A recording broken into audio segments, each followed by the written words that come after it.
Chapter 919.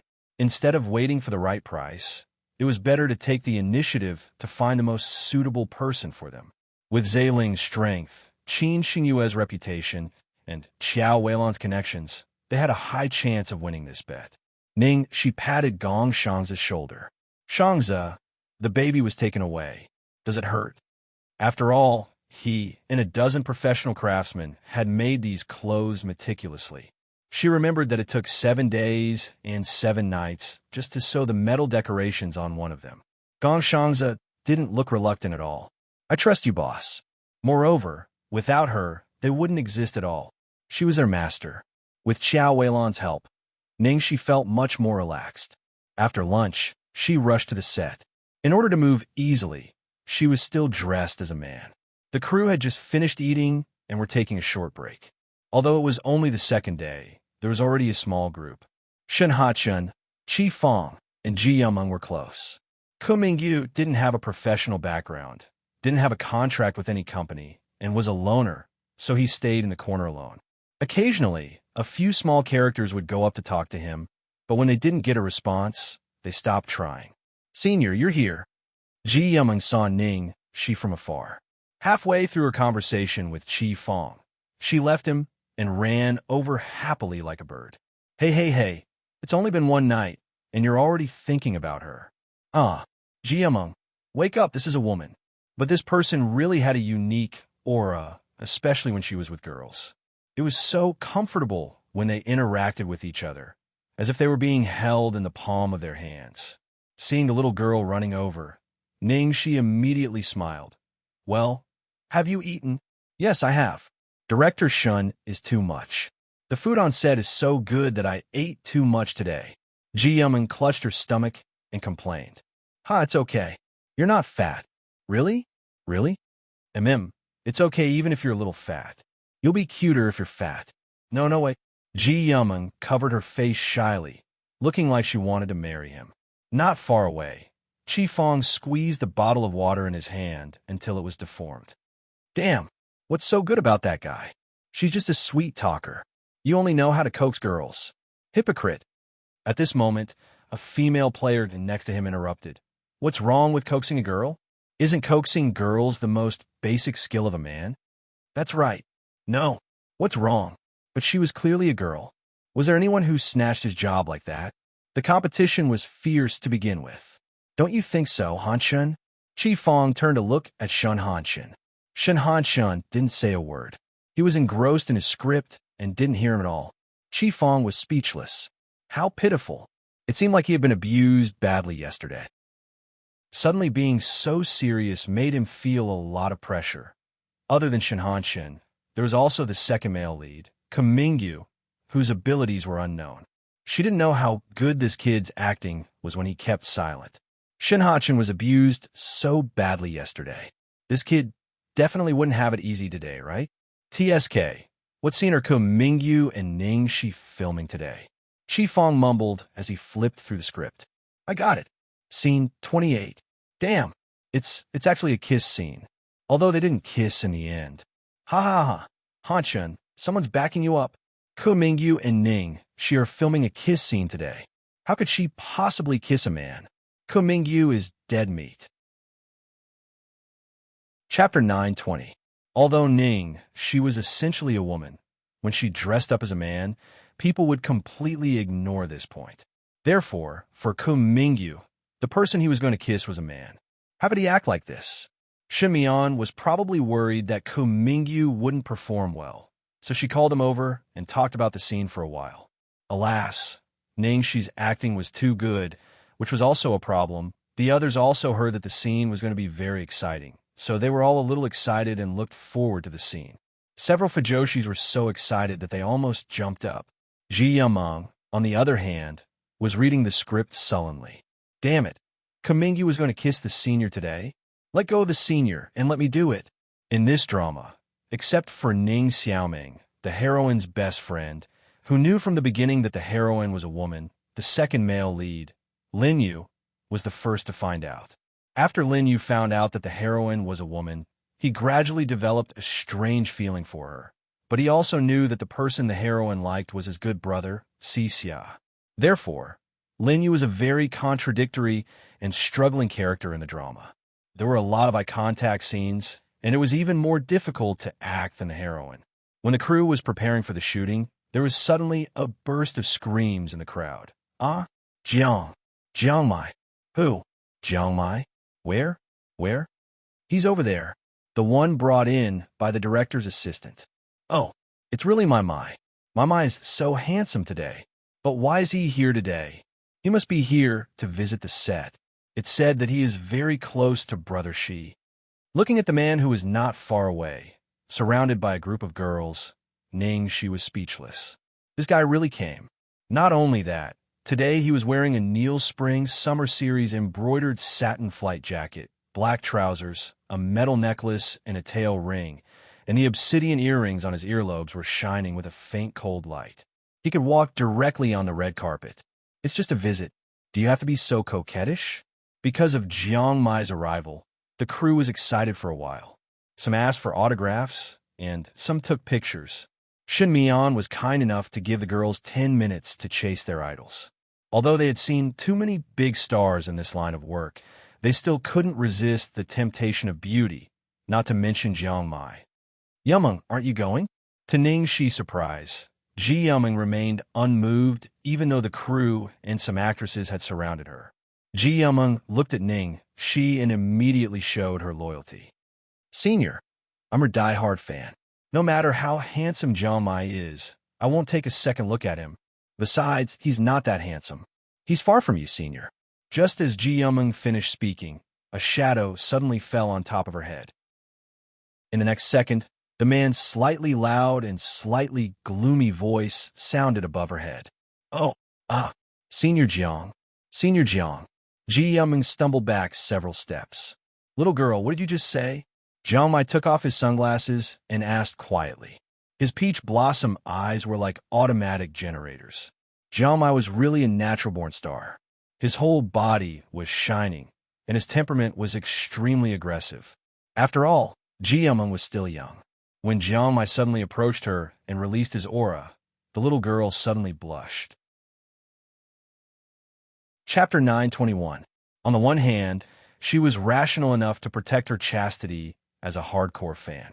On the other hand, the beauty in front of her was too powerful. Ouch. What should she do?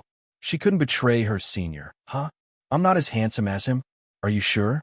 Jiang Mai raised his peach blossom eyes and continued to ask. The girl was in a dilemma. She was so anxious that she was about to cry.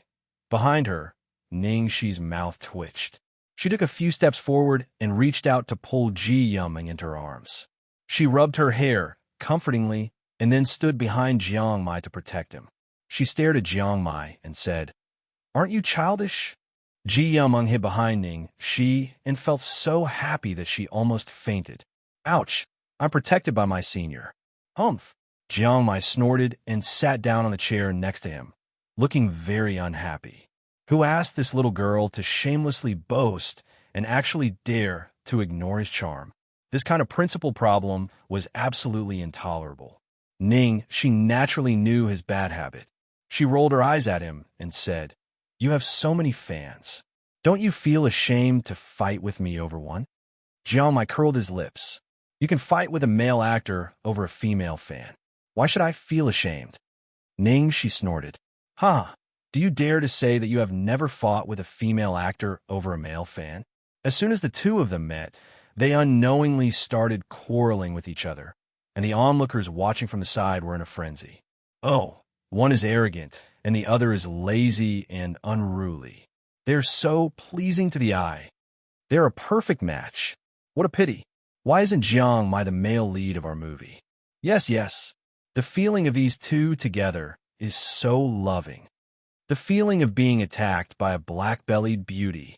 In the corner, listening to the discussions around him, Xianxia's fingers holding the script trembled slightly and his handsome face turned pale. Because he had been trained as the second Jiang Mai, Xianxia had watched all the videos and TV series related to Jiang Mai countless times. He thought that even if he couldn't catch up with him by 10 points, he could at least catch up with him by 7 or 8 points. However, now that he had seen it with his own eyes, he realized how laughable his confidence was.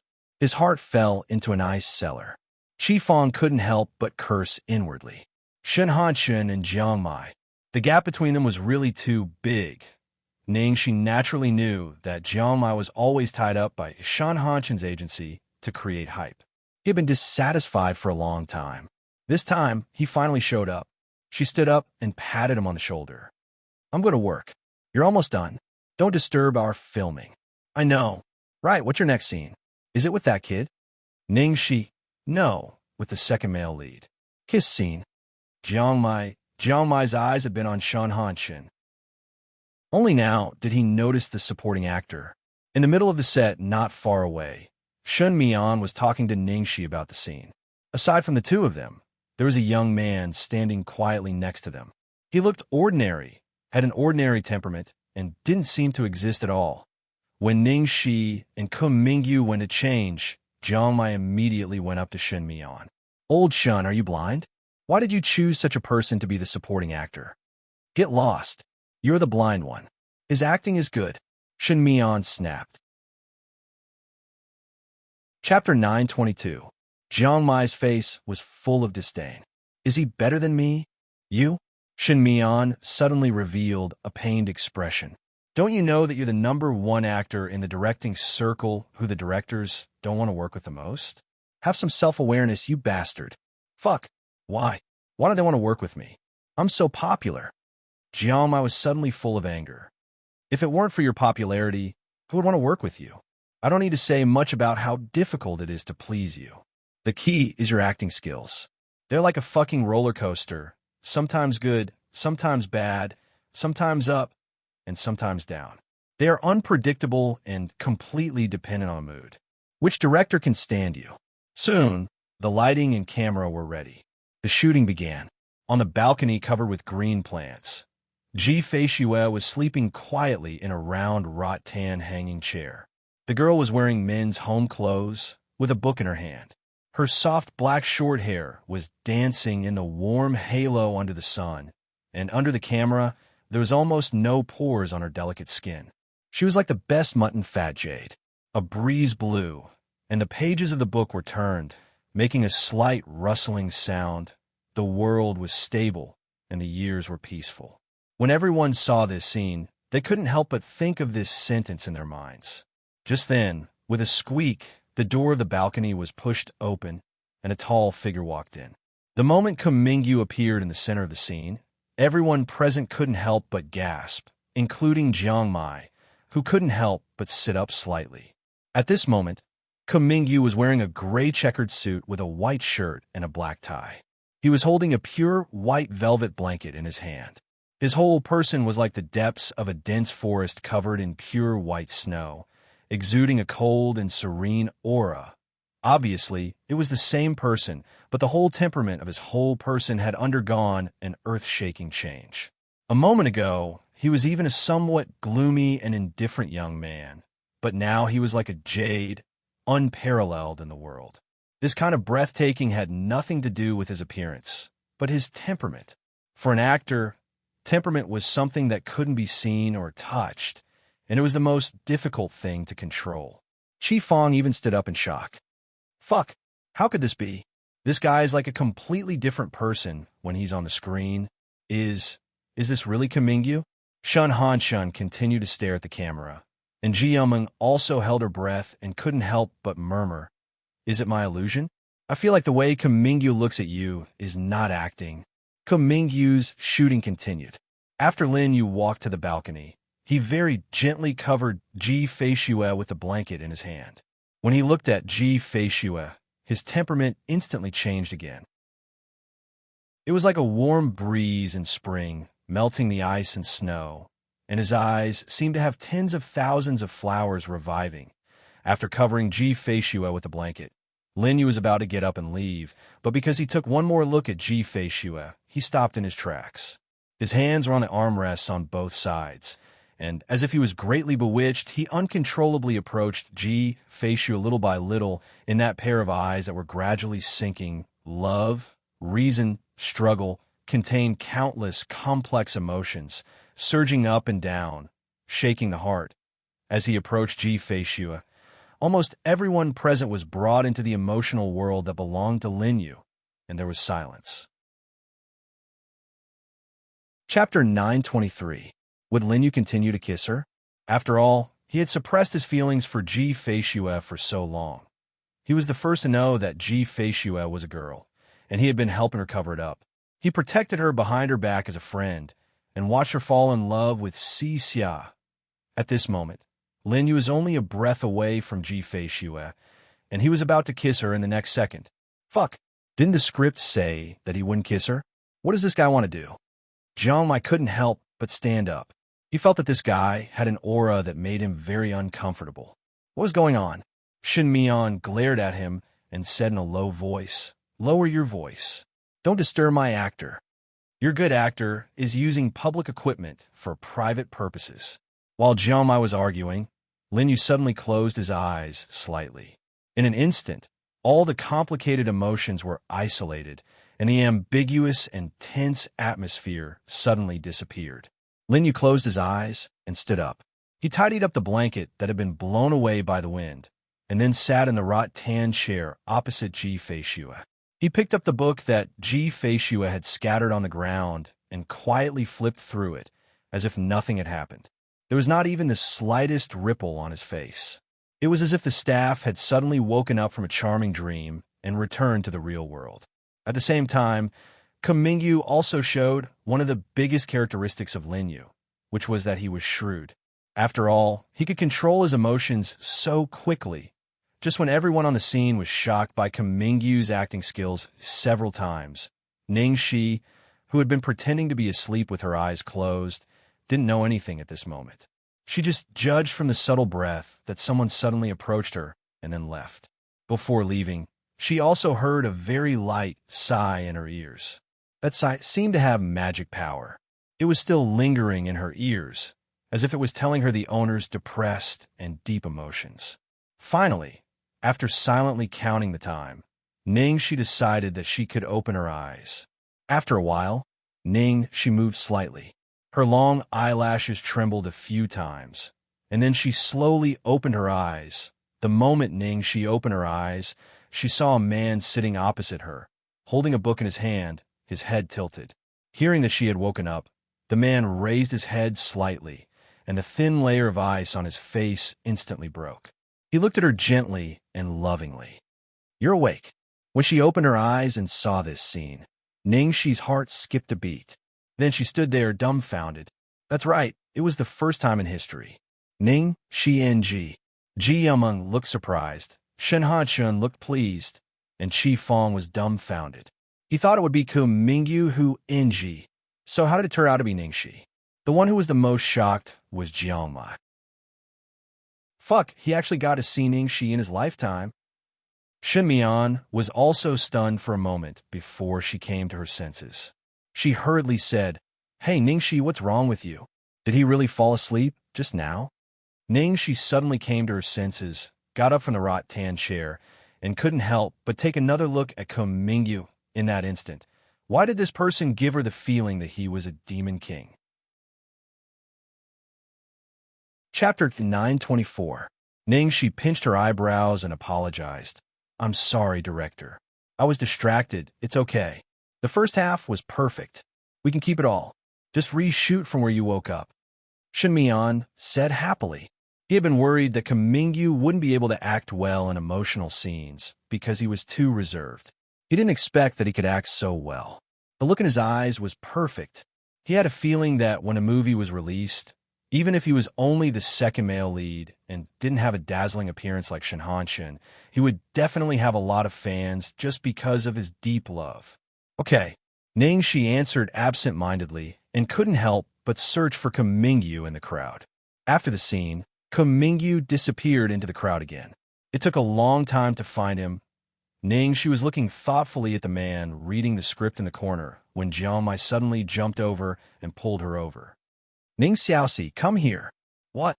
Jiangmai scratched his head and said mysteriously, "Ning Xiaoxi, don't you think that guy acted very much like my uncle?" "Nonsense. Even you felt it." "How could I not? Didn't you notice that I was good at NGs?" Ningxi said grumpily. In the corner, Chi Fong excitedly went up to Kamingyu and said, "Hey, Kamingyu, you were so awesome." Even that arrogant fellow was shocked to the point of NG by you.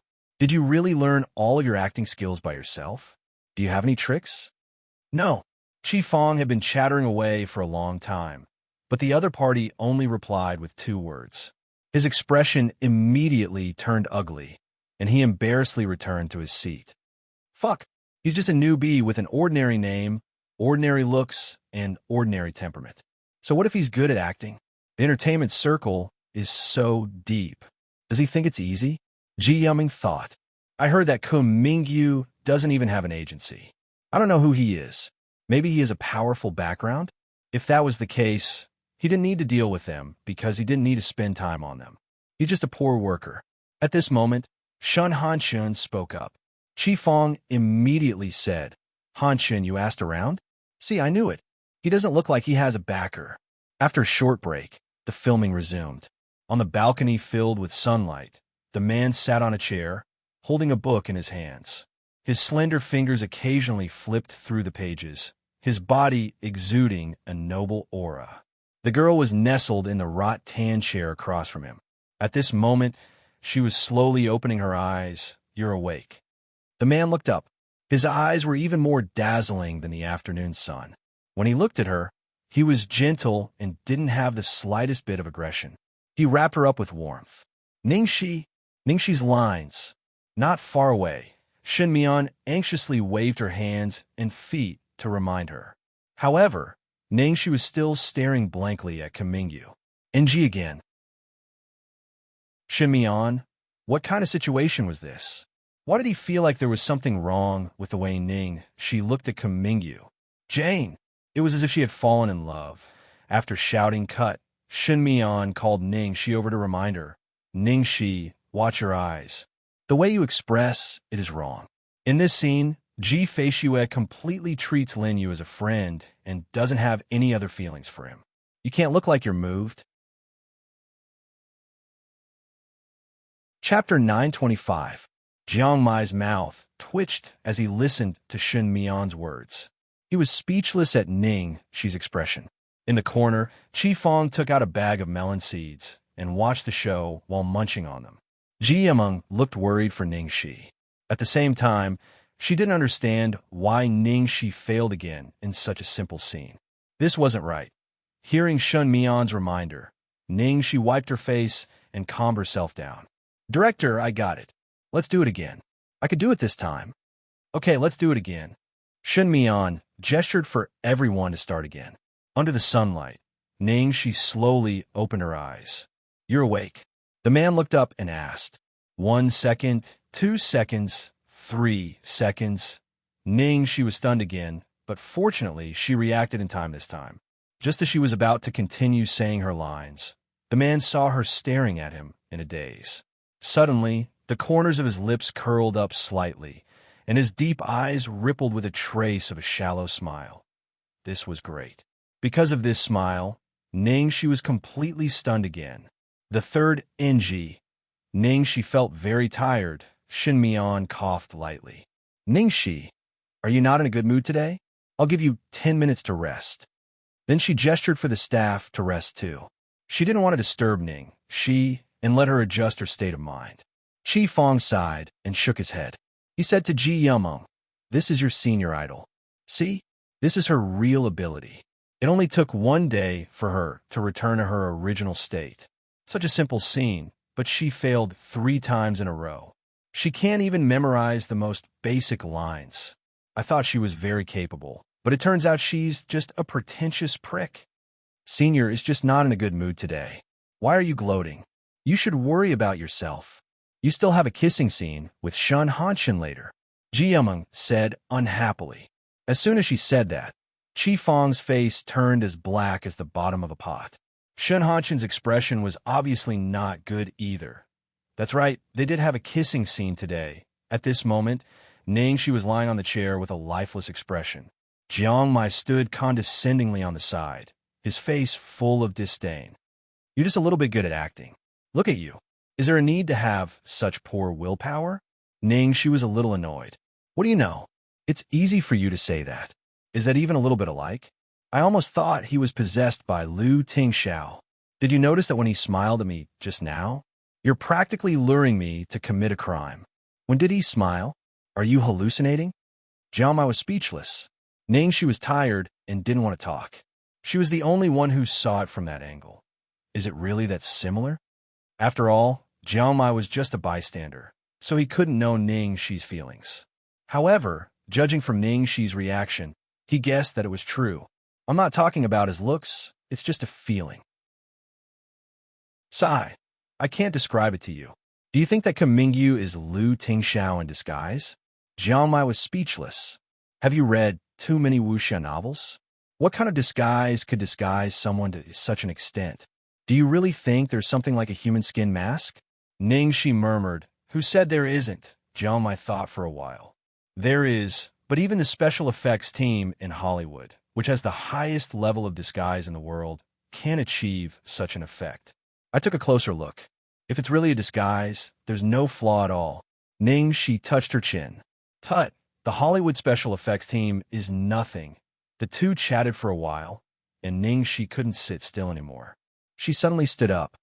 No, where are you going? To find out what's going on, Ningxi said and walked straight in the direction of Kumingyu. Chapter 926. What's there to talk about?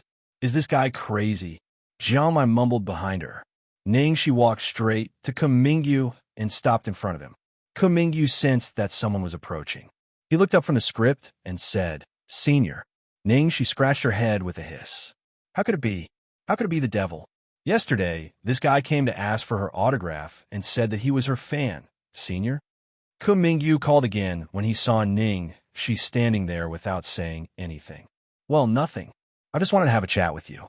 You're a good actor, but I want to know why you chose to play the role of Lin Yu in this way. Ning, she said as she scanned the man's face with her X-ray eyes. It was a plain face without any special features. There was no trace of disguise, and the facial expression was very natural. If it was really a disguise, there weren't many people in the world who could do it to this extent.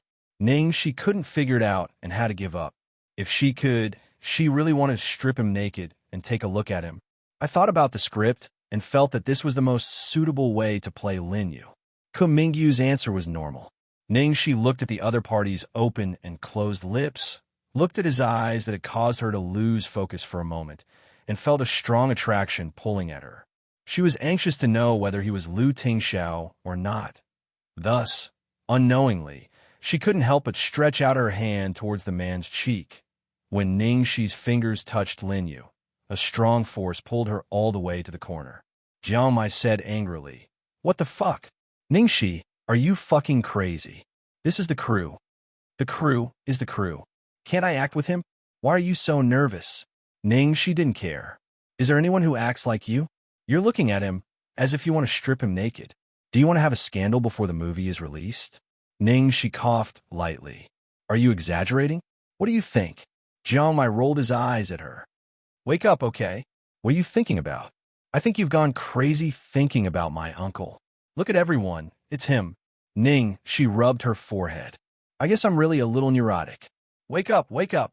Senior, are you all right? At this time, Ji Yumeng walked over with a look of concern. She lowered her voice and said, Senior, are you on your period? Do you want me to buy you some brown sugar water? Looking at the concerned little girl, Ning, she chuckled. No, don't worry. Thank you. You're welcome. You can do it, Senior. I believe in you. Ji Yumeng cheered her on. Ning, she looked at Ji Yumeng, and a thought suddenly flashed through her mind. She remembered that the first scene yesterday was Ji Yumeng sitting on her lap. At that time, Kumingyu didn't seem to have any special reaction. However, at that time, Kumingyu did not have any presence, so she did not pay much attention to him. It was hard to say. 10 minutes passed quickly. The fourth take began. Ningxi, can I? Shen Mian asked worriedly. Ningxi made an okay gesture. No problem. Even if this guy was really Lu Tingxiao, she couldn't possibly take an NG for the fourth time. Chapter 927. You're awake. Yeah. Ningxi yawned and stretched lazily. Then, She pulled out the pillow from behind her and hugged it in her arms, staring blankly. Although Xianxia was dressed as a man, she had just woken up and was in front of Lin Yu, who knew her identity. She was defenseless, and the fierce and unruly aura she had deliberately maintained to maintain a man's image faded away. Her expression was soft, and there was even a tuft of hair on her head. She looked like a sleepy kitten and was exceptionally cute. In an instant, all the staff and actors at the scene were stunned by her cuteness. "Oh, son, Senior is so cute. So cute. How can you be so cute? I didn't expect Senior to have such a side." Jiaming took out her phone and excitedly took photos. "As expected of Senior. You're amazing." The melon seeds in Chi Fong's hand fell to the ground. Seeing the girl hugging the pillow and curling up in the wrought-tan chair, his cheeks inexplicably burned. Damn it. He actually thought this annoying guy was cute. Xianxia was also stunned. From an extremely arrogant and somewhat annoying man to such an obedient and cute girl, this change was even greater than Mingyu's transformation. "Does it look good?" Xianxia tilted her head and looked at the complete works of Shakespeare in the man's hands. "Hide it well." The man looked at her and opened his mouth to say something that Xianxia didn't understand. Moreover, the man's tone seemed to be slightly depressed and unhappy. Why?" Xianxia looked puzzled. Her expression was clear and innocent. In front of Lin Yu, she completely revealed her true personality. The man didn't speak and only flipped to one of the pages and handed it to her. Xianxia looked down and saw that the page that Lin Yu had flipped to was filled with a person's name without her noticing. It was filled with Xianxia. Xianxia's cheeks instantly turned red and she snatched the book. "You're so annoying. How can you just casually read other people's books?" With that, she opened the door and ran out of the balcony with the book in her arms. Behind her, the man looked at the girl's retreating figure and felt helpless and amused. However, after everything had dissipated, there was only loneliness and an unfathomable undercurrent. "Very good. You passed." Chun Mian breathed a sigh of relief and smiled. "Ningxi, you did well this time. It's exactly the feeling I want." It was even better than what he had expected. What he wanted to achieve was for the female lead's image to be deeply rooted in people's hearts, no matter if she was a man or a woman. Ningxi was so good at acting as a man that he was almost afraid that she wouldn't be good at acting as a woman. Sure enough, he worried too much. Little Ku's performance today was also very good. "Keep it up." Chun Mian was also generous with her praise for Mingyu. Out of appreciation for talent, he was even considering helping Mingyu find a suitable management company. Otherwise, it would be a pity if such a good seedling took the wrong path. After the shooting, Ningxi couldn't help but want to get close to Mingyu, but Jiang Mai stopped her. "Stop. None of your business. I don't care about you. Just wait for Lin Zhizhi to kill you if you start a scandal." "Sister Zhizhi isn't that cruel." "Hee, she's not cruel? How naive. If you want to die, I won't stop you." Chapter 928. Jiang Mai was a little aggrieved. He had to admit that he wasn't as good as Lu Tingxiao. But now, a newcomer who came out of nowhere could make Ningxi completely ignore him. He couldn't stand it. Seeing that Ningxi was still restless, Jiang Mai said helplessly, "I'll help you find out more about this guy, okay?" Okay. Ningxi nodded immediately. Ningxi looked through today's filming schedule and found that she only had one scene with Mingyu. She couldn't help but feel a little regretful. Most of the plot was focused on the male and female leads. There weren't many scenes for the second male lead, but most of his scenes were with the female lead. The next scene was between Xianxia and Chi Fong. It was also a kissing scene. Xianxia found that his feelings for the female lead were getting weirder and weirder. At one point, he wondered if he liked men. In a panic, he found Chi Fong to test his feelings. This scene could be considered the biggest joke in the entire play. Most of Chi Fong's scenes were quite funny. If he played this role well, he would be very likable. "Come here." Xiao put out the cigarette in his hand and suddenly called Jiang Shaohai, who was sitting on the side playing games. What? Jiang Shaohai didn't even raise his head. Xianxia simply walked over and grabbed Jiang Shaohai's chin. His face was getting closer and closer. When they were about to touch each other's lips, they turned around and pretended to vomit. All the staff on the set laughed. This scene was finally finished after more than a dozen takes. The two rushed over to rinse their mouths after they finished filming. After rinsing his mouth, Qi Fong leaned back in the chair helplessly. Retribution came too fast. I won't gloat anymore. Xianxia wiped his mouth with a handkerchief, glanced at Qi Fong, and immediately turned his head away with obvious disdain. Fuck, why are you so disdainful? You kissed me forcefully. I'm the biggest victim here, okay? Looking at the two, Ji Yuming almost couldn't straighten her back with laughter. While they were laughing, the director's assistant suddenly came over with a girl. It seemed that someone had come to visit. Seeing the girl behind the director's assistant, Qi Fong was suddenly full of energy. Wow, a beauty, and he's exactly the type I like. What a cold and aloof elder sister. Qi Fong was so excited that he was boiling. Xianxia also straightened up, and his expression changed slightly. The eldest daughter of the Zhuang family, Xianxia? How could she be here? He had seen him once when he attended a banquet with his father. Not to mention, just by looking at his aura, there was no way he was mistaken. Seeing Qi Fong, Xianxia, and all the men present looking at the girl with drooling faces, Ji Yuming puffed her cheeks and looked unhappy. What? How is it nice? Her face was cold, as if someone owed her $8 million. Why do you men like this kind of woman? Ha! I think you're just jealous, right? Qi Fong teased. Who's jealous? Ji Yuming was like a cat whose tail had been stepped on. She was the sweet type. Indeed, she was most envious of those cold and aloof beauties. Who is that beauty? If he's a celebrity, there's no way I wouldn't remember him, right? Qi Fong poked his head out and asked. Imperial Capital's #1 socialite, Zhuang Ku'er, Xianxia replied. Chapter 929. Damn, no way. Qi Fong's eyes widened. How do you know? Do you know her? Looking at Qi Fong's admiring eyes, Xianxia's vanity was greatly satisfied. I saw her once at a dinner party. Is she here to see you? Qi Fong suddenly asked. Xianxia shook his head. We don't know each other. I don't think so. In fact, he also wanted to know the answer to this question. Was she here to see Jiang Mai? After all, Jiang Mai had the most fans in the circle of socialites. Is she here to see Jiang Mai? Ji Yuming also asked. Qi Fong scratched his head. No way.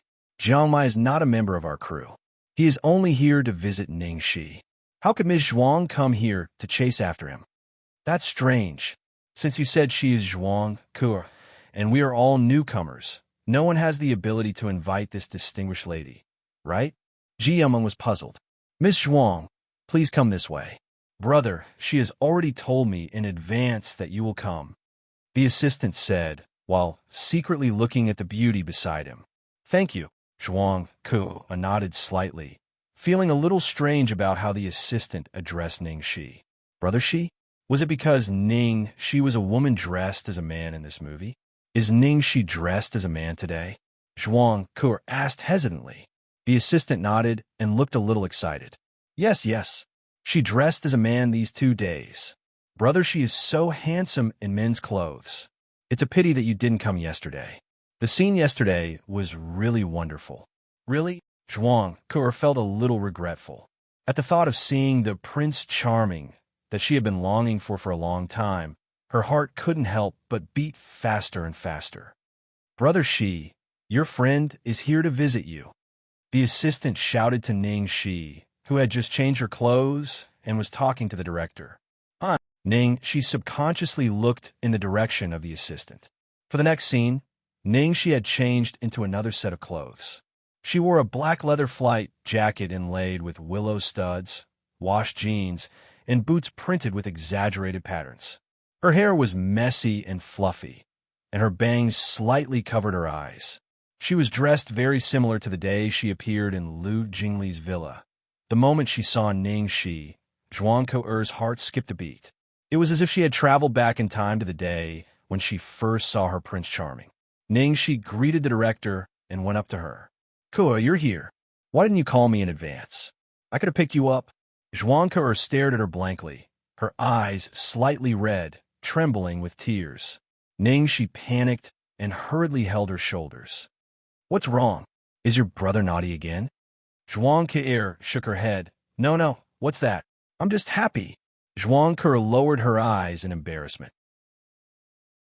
"I thought I would never see you again." Ningxi knew that the you she was talking about was Tang Shi. Ningxi actually felt a little guilty about Xianxia.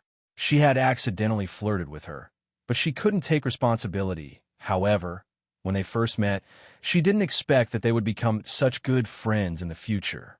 Ningxi gently held Xianxia in her arms and softly comforted her. "Silly, how could I? You can see me every day. I'll let you see me whenever you want." Xianxia nodded happily. "Okay, not far away." Jiangmai looked as if he had seen a ghost. Damn, Xianxia had gone on a blind date with his uncle before.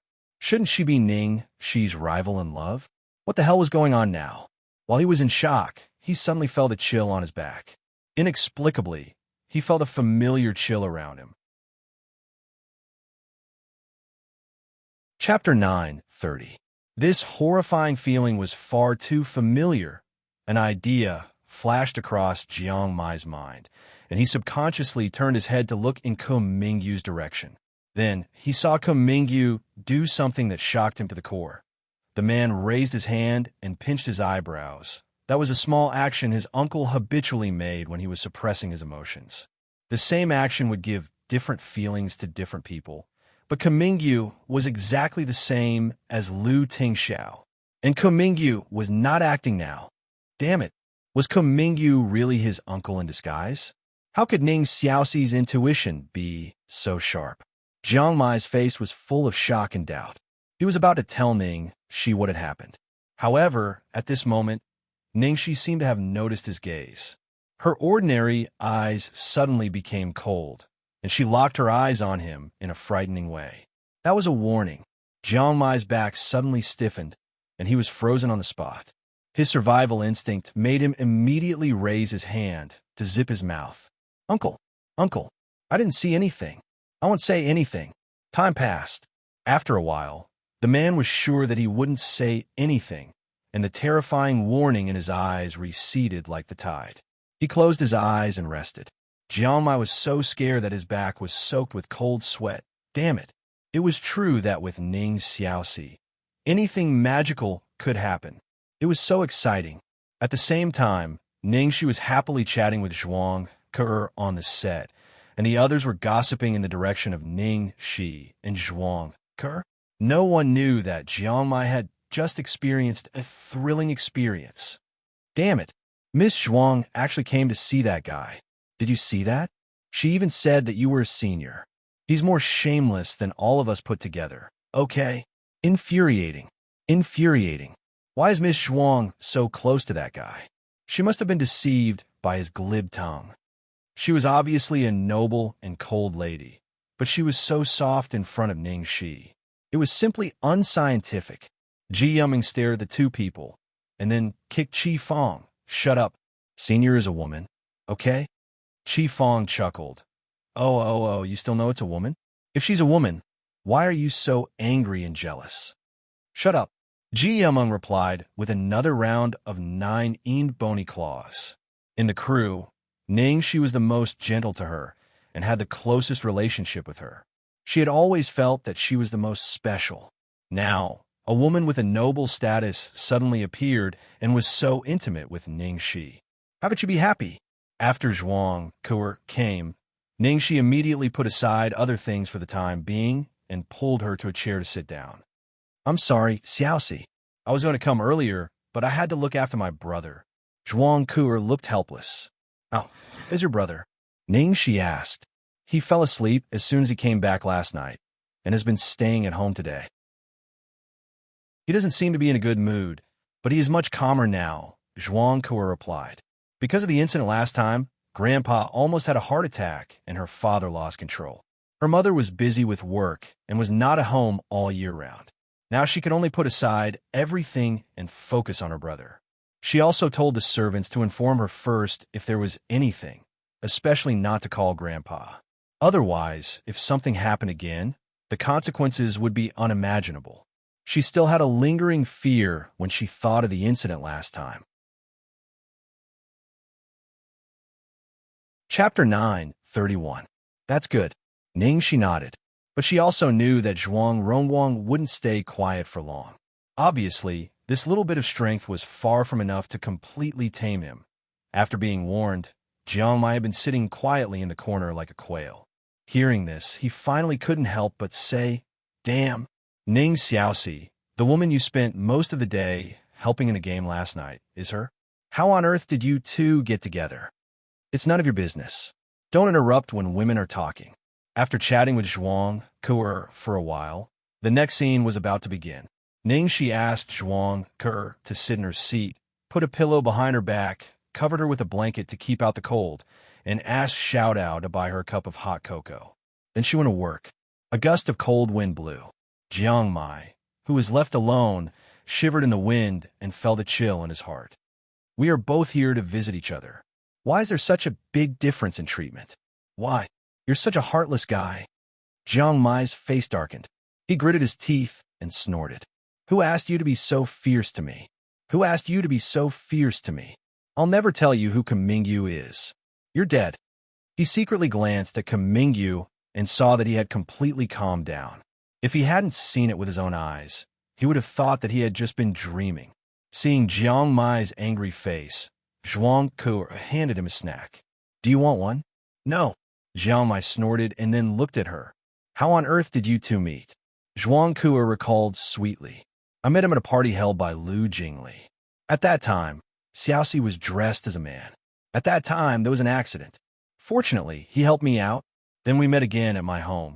Zhuang Ke intermittently told the story of how she met Ningxi. After hearing it, Jiang Mai felt that his worldview had been subverted. She had turned his rival in love into his uncle's rival in love.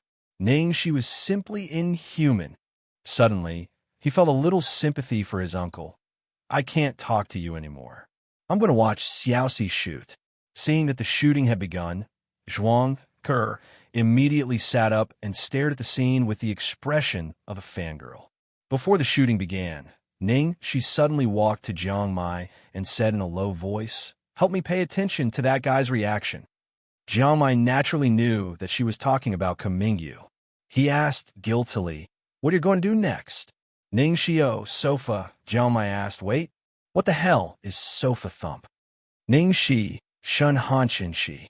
This was a scene between Ningxi and Shun Hanshin. The male lead in the drama, Xianxia, was excellent in all aspects, but there was one thing that he lacked. He would be at a loss when it came to girls. Both his IQ and EQ were off the charts. The male lead had a girl he had been secretly in love with for a long time, but because of this problem of his, he did not know how to pursue her. In the living room, Xianxia, who usually had a meticulous image, looked haggard. His hair was messy, and he had 2 dark circles under his eyes. He slumped on the sofa, looking as if he had nothing to live for. Ji Feishue came in. She was dressed very well. She took out 2 cans of beer from the fridge and threw one to Xianxia. My dear Master Shun, I'm just chasing a girl. Why are you so embarrassed? Ji Feishue said as she took out 2 cans of beer from the fridge and threw one to Xianxia. Chapter 9:32. Xianxia raised his head and took a sip, looking extremely distressed. I really don't know what to do. Ji Feishue was drinking by the side. When she looked down at the bottle of beer, a trace of bitterness quickly appeared in her eyes. At this moment, the young man was radiant and high-spirited, but he made people feel extremely lonely and lonely. Ji Feishue quickly concealed all the emotions in her eyes, put down the beer, and sat down next to Xianxia. Is it so difficult? Come here, I'll teach you. Now, I'm you and you're the girl. Xianxia immediately felt as if he had seen a life-saving straw. Okay, then what should I do? You don't have to do anything, Ji Feishue said, suddenly putting one hand on the back of the sofa behind Xianxia. This position made the two of them very close in an instant. Xianxia frowned in puzzlement, not knowing what she wanted to do. At this moment, the next second, Feishue's eyes suddenly focused on the man in front of her. I like you. Can we go out together? At the moment when she spoke, her expression and eyes completely changed. It was the look of someone who had been thinking about day and night, but couldn't get her love. It was oppressive, hot, and passionate as if it could destroy everything, and gentle as if it could warm and contain everything. Instead of saying that she was teaching Xianxia how to confess to a girl, it was more like she was confessing to Xianxia. Facing such a pair of stunning and passionate eyes, Xianxia was suddenly stunned. Fortunately, his reaction was just like Xiaxia's in the movie. Xianxia was also stunned by Feishue's eyes. Seeing this, the staff on the set were all sighing, especially the young girls. Oh, my Adonis. I really wish I was Xianxia. Her eyes are making my legs go soft. Xianxia must be out of his mind. How can he not see that Feishue likes him? Xianxia was so absorbed in watching that he came back to his senses after hearing the girls' chatter around him. He hurriedly glanced at Mingyu in the corner. Good. When Ning she was filming, a certain someone seemed to be calm, at least on the surface. Good. Cut. Very good. Shen Mian yelled in satisfaction. Xianxia heaved a sigh of relief. He thought that Ning she would make things difficult for him again today, but he didn't expect it to be so smooth. It was so smooth that he almost couldn't believe it. He was completely brought into the play by her, and unknowingly finished the play. After that, Ningxi immediately pulled Jiangmai to a corner. What do you think? Did Mingyu have any special reactions? Jiangmai weighed his brotherhood and his own life for a moment before he answered decisively. No, everything is normal. Moreover, Brother Ming also called me just now. He said that he's just an ordinary self-taught salaryman. Can you stop daydreaming all day long? Ning, she touched her chin. Sure enough, I've been too busy recently to date Mr. Boss, so I miss him too much. Jiangmai, please, can you give me a warning before you show off your affection next time? It was forcefully stuffed into his mouth at this time. Zhuang Ke hurried over after receiving a call. Xiaoxi, you did a good job. I really want to watch you for a while more. Unfortunately, I have to go now. My family just called and said that my brother ran out again. Why is this guy so troublesome? Ning, she frowned and said worriedly, be careful on the road. Call me if you need any help.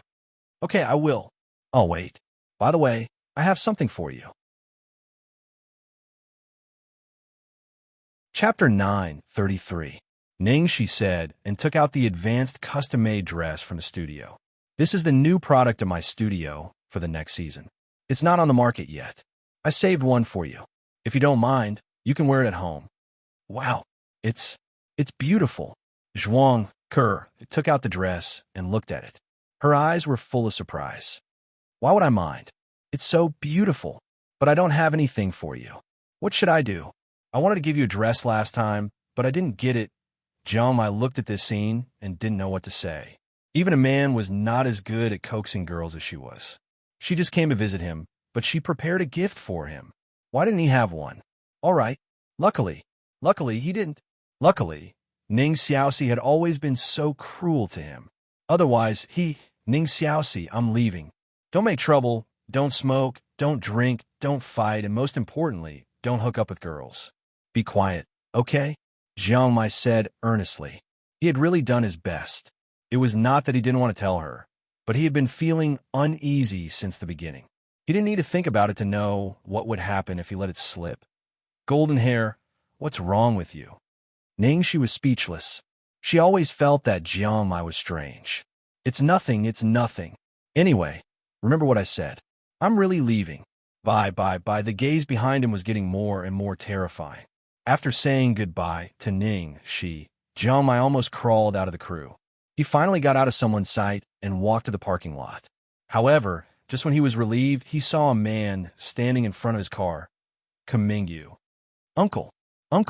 Jiangmai's face turned pale. He was so scared that he almost wet his pants. He hurriedly called out. He subconsciously looked around. Looking at the dim and empty underground parking lot, he inexplicably had a déjà vu that he was about to be killed at this moment. The man was quietly leaning against the hood, his slender fingers holding a cigarette, the butt of the cigarette emitting a dark red glow. His expression was hidden in the shadows, and it was hard to see him clearly. He did not say a word, but it made people even more anxious. Cough, cough. Uncle, I didn't expect it to be you. I swear, I will definitely keep it secret. I will definitely not tell Ningxi. You saw just now? I didn't say anything. Of course, I won't say anything when I go back. Jiang Mai swore for a long time, but the man still didn't respond. Ku Mingyu. His aura was so terrifying that Jiang Mai's forehead was covered with cold sweat. He couldn't stand it anymore. Gritting his teeth, he continued, I'll cover for you if necessary. You're right. As soon as he finished speaking, the pressure that was gripping his neck suddenly disappeared. The man looked down and extinguished the cigarette between his fingers. His deep and husky voice instantly returned to the voice that Jiang Mai was familiar with. Good boy. With that, he turned around and left. That word made Jiang Mai's hair stand on end. Damn it, if he had said one wrong word just now, would he really have been killed to keep his mouth shut? Even if he was not his nephew, he didn't have to be so cruel, right? Did he have to scare him like that? Fortunately, even if his heart was full of questions, he still refrained from asking blindly. Chapter 9:34. After work, Ningxi planned to go to the studio first, but after thinking for a while, she decided to go to the Platinum Palace first. The filming schedule would get tighter and tighter, and she would have less time to accompany the devil and Xiao Bao. When she passed by the flower shop, she bought a big bouquet of red roses. In the living room, Lu Tingxiao was wearing a set of home clothes and reading the newspaper. His perfect, chiseled silhouette, slender legs, and thin waist made him look like a delightful oil painting. Ningxi stood there and watched him for a long time. When Lu Tingxiao sensed the gaze on him, he raised his head and saw the girl holding a large bouquet of red roses in her arms, staring at him in a daze. Ningxi suddenly came to her senses when she met the man's eyes. She skipped over happily and stuffed the flowers into his arms. Boss, this is for you. Lu Tingxiao was startled and his cold face softened. Thank you. The man took the bouquet and sniffed the dewy petals. His cold face didn't lose any brilliance in the roses, but became even more dazzling. He was as beautiful as a picture in a high-definition movie. Ningxi held her face in her hands and was fascinated by it. She murmured, Hey, really? Are you a demon? I feel like I'm head over heels in love with you. What? The man raised his eyebrows. Ningxi's heart skipped a beat when she saw his slightly raised eyebrows. She murmured, How dare you ask? I can't even concentrate when I'm filming. Today, I felt that an actor in our crew looked like you. I was possessed and poisoned. In the past, when she was filming, she would never be distracted by anything. The man gently stroked the rose petals and smiled. His low, husky voice rang in her ears. Do you want to try fighting poison with poison? Damn it, he was seducing her again. Ningxi howled and threw herself at him. The petals in their arms fell to the ground. Lu Tingxiao let out a muffled chuckle from his chest. He hugged her tightly and sighed. I'm just afraid that you'll develop antibodies to this poison one day. Ningxi somehow sensed the man's uneasiness and immediately retorted, No way. This is a poison without an antidote. Okay. And it was exclusive. Once you're poisoned, you won't be poisoned by other poisons. You. Lu Tingxiao stroked her head and said seriously, I've read your script. There are quite a lot of danger scenes. You have to be careful and don't overexert yourself. Okay? And then got it. Ningxi nodded. Although there weren't as many dangerous and exciting scenes in this movie as the one that Liang Biqin had stolen, there were still quite a few. There were a lot of fighting scenes in it, and there was even a scene where the character fell off a cliff. But as long as the safety measures were in place, there wouldn't be any problems. At night, in the study room, Lu Tingxiao received a call from Cheng Feng. Hey. Ahem, boss. I have something to ask you. Speak. As far as I know, Miss Ning, she's new movie seems to have started shooting. You arranged for Xianxia to enter the crew to protect Miss Ningxi. What do you mean now? Cheng Feng asked tentatively. These days, Xianxia and Shi Xiao didn't dare to ask the boss, so they kept pestering him. He had no choice but to ask the boss for them. Chapter 9:35. Boss, do you need me to arrange for Xianxia to join the crew? Or Shi Xiao? Cheng Feng asked carefully. No need. Cheng Feng probed for a long time, trembling with fear. In the end, the big boss only said these two words and hung up the phone. Was it because there weren't many dangerous scenes in this movie? That's not right. With the boss's personality, even if there was only one dangerous scene, he wouldn't let his guard down. Assistant Cheng, how is it? What did the boss say? Is it me or Xianxia? Seeing that Cheng Feng had finished the call, Xianxia and Shi Xiao, who had been waiting for a long time, hurriedly went over to ask. Cheng Feng glanced at the two of them. There's no need to go. The boss doesn't have any intention of letting you go. Hearing this, Xianxia and Shi Xiao looked at each other and their expressions changed. Assistant Cheng, are you sure? Why? Cheng Feng was speechless. You too. Shi Xiao, when you were appointed by the boss, you rejected it. Xianxia, not only did you leave your post, you even led Miss Ningxi into danger. Do you think that with the boss's personality, he would use you two a second time? You two should just give up. Don't think about it anymore. The boss has probably already sent someone else to protect her. How could that be? I specifically asked around. No brothers were sent over at all. Shi Xiao said excitedly. Could it be someone from the Black Ops? Have we been completely abandoned by the boss? Xianxia was a big guy with a face full of disappointment. Cheng Feng shook his head. I've already shown you the way, but you didn't take it. Who can you blame now? However, don't worry, it's not that serious. The boss just didn't give you too important a mission. This is not serious. Shi Xiao roared with red eyes. At this moment, he really regretted it so much that his intestines turned green. He was once the boss's most valued subordinate.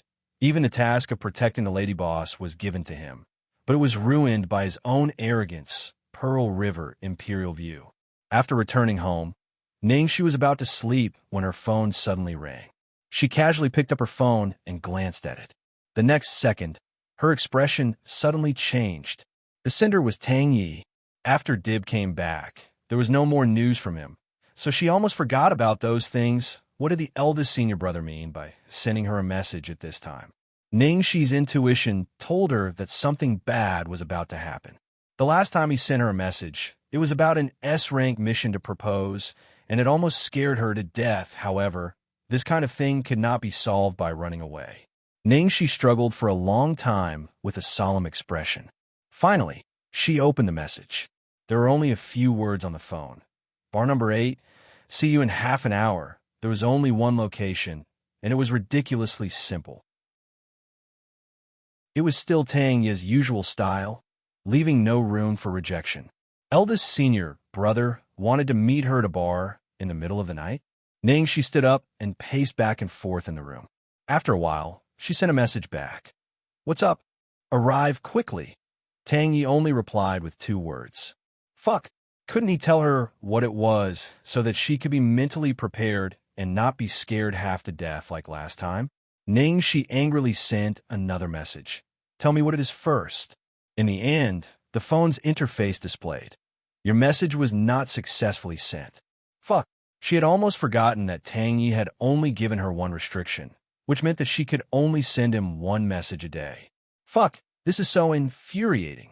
Ningxi scratched her head in frustration, quickly packed up, and prepared to leave. Before leaving, she went back and took the gun that Lu Tingxiao had given her. Chapter 9:36. Eldest senior brother actually returned to the country again. What on earth would happen this time? She felt uneasy. Thousands of guesses came to her mind along the way, each of which was bloody and cruel. She arrived at the bar half an hour later, just in time. She hadn't had time to change her clothes when she received the message. She was still in men's clothes, wearing black motorcycle gloves and black leather boots. She stepped into the bar with the green lights. This bar was one of the busiest bars in the capital. At this moment, it was also the busiest time. In the center of the stage, a sexy dancer was doing a pole dance. The whole bar was filled with deafening music and the cheers of the crowd. This meeting place was obviously not in line with eldest senior brother's personality. It really surprised her. But second senior brother would definitely like it. She shuttled through the crowd and was flirted with by several girls along the way. Finally, she found a familiar figure in a corner a little far from the stage. The man was wearing a pair of gold-rimmed glasses, as usual. He looked gentle and elegant, which was out of place in the noisy bar. Of course, this was just a facade. She stood 3 steps away from Tang Yi and didn't dare to approach him. She was afraid that it might be a trap. "Come here." Seeing she standing there foolishly for a long time, a trace of impatience flashed through the man's eyes behind the glasses. She sat down with a swish. However, there was a person's distance between them. Her back was very tense. "Eldest senior brother, why did you call me here this time?" With a swish, Tang Yi suddenly took out a large bouquet of flowers from behind. Ningxi's legs turned to jelly, and she almost knelt down on the spot. "No way." Again, Tang Yi didn't speak. He just looked at her with a murderous look. Was she helping someone to send flowers, or was she being paid to kill someone? She could only accept it with trembling hands. But in her heart, she cursed bitterly. No wonder the whole organization was full of single men. A nest of lunatics. Without her to raise their EQ, they would probably all be single until the end of time. Fortunately, this time Tang Yi didn't kneel down on one knee again. And this time, the guy gave her a large bouquet of black roses. The flower language of black roses. "You are the devil and belong to me." Black flowers. Looking at this bouquet of flowers, Ningxi's heart inexplicably flashed a strange emotion. At this moment, Tang Yi suddenly said, "Make the call." Who are you calling?" She was surprised. "Tang Yi, Tang Lang." Ningxi, second senior brother?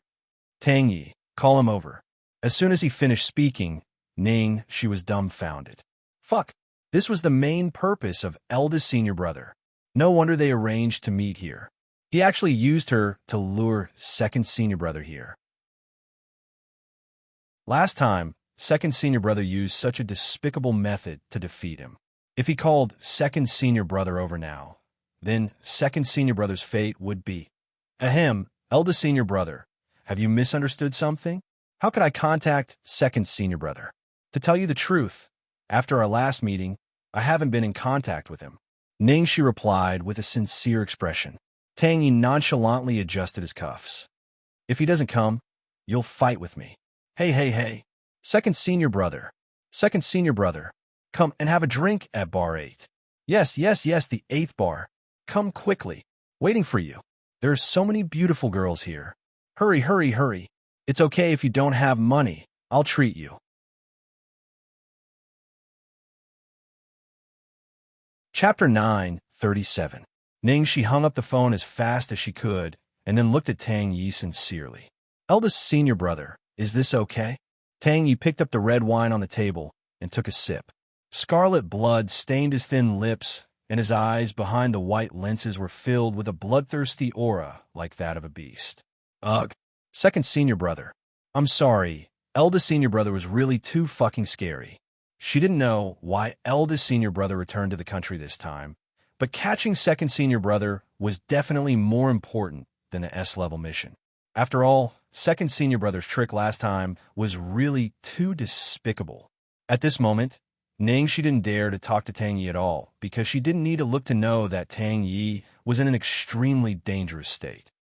She raised her head and gulped down a large glass of beer on the table. From the corner of her eye, she saw that Tang Yi didn't seem to notice her. Her remaining conscience made her secretly take out her phone, wondering if she should send Tang Lang a danger signal. In the end, the moment she moved her finger, Tang Yi seemed to have eyes all around her, shooting daggers at her. Ningxi's heart trembled, and she hurriedly smiled flatteringly. I'll text second senior brother and tell him which booth we're at in case he can't find us." Tang Yi stretched out his hand and gestured for her to pass the phone to him. Ningxi immediately handed the phone over, as if she was offering a gift. Then she saw that Tang Yi was holding her phone and sending a message to Tang Lang. What was eldest senior brother sending? Ningxi curiously leaned over and took a glance. Then she saw Tang Ye's pale, almost bloodless fingers as he unhurriedly typed a line of words. Table 13, Block C, second senior brother, hurry up, I'm waiting for you to have some fun. After sending the message, he threw the phone back to Ningxi expressionlessly.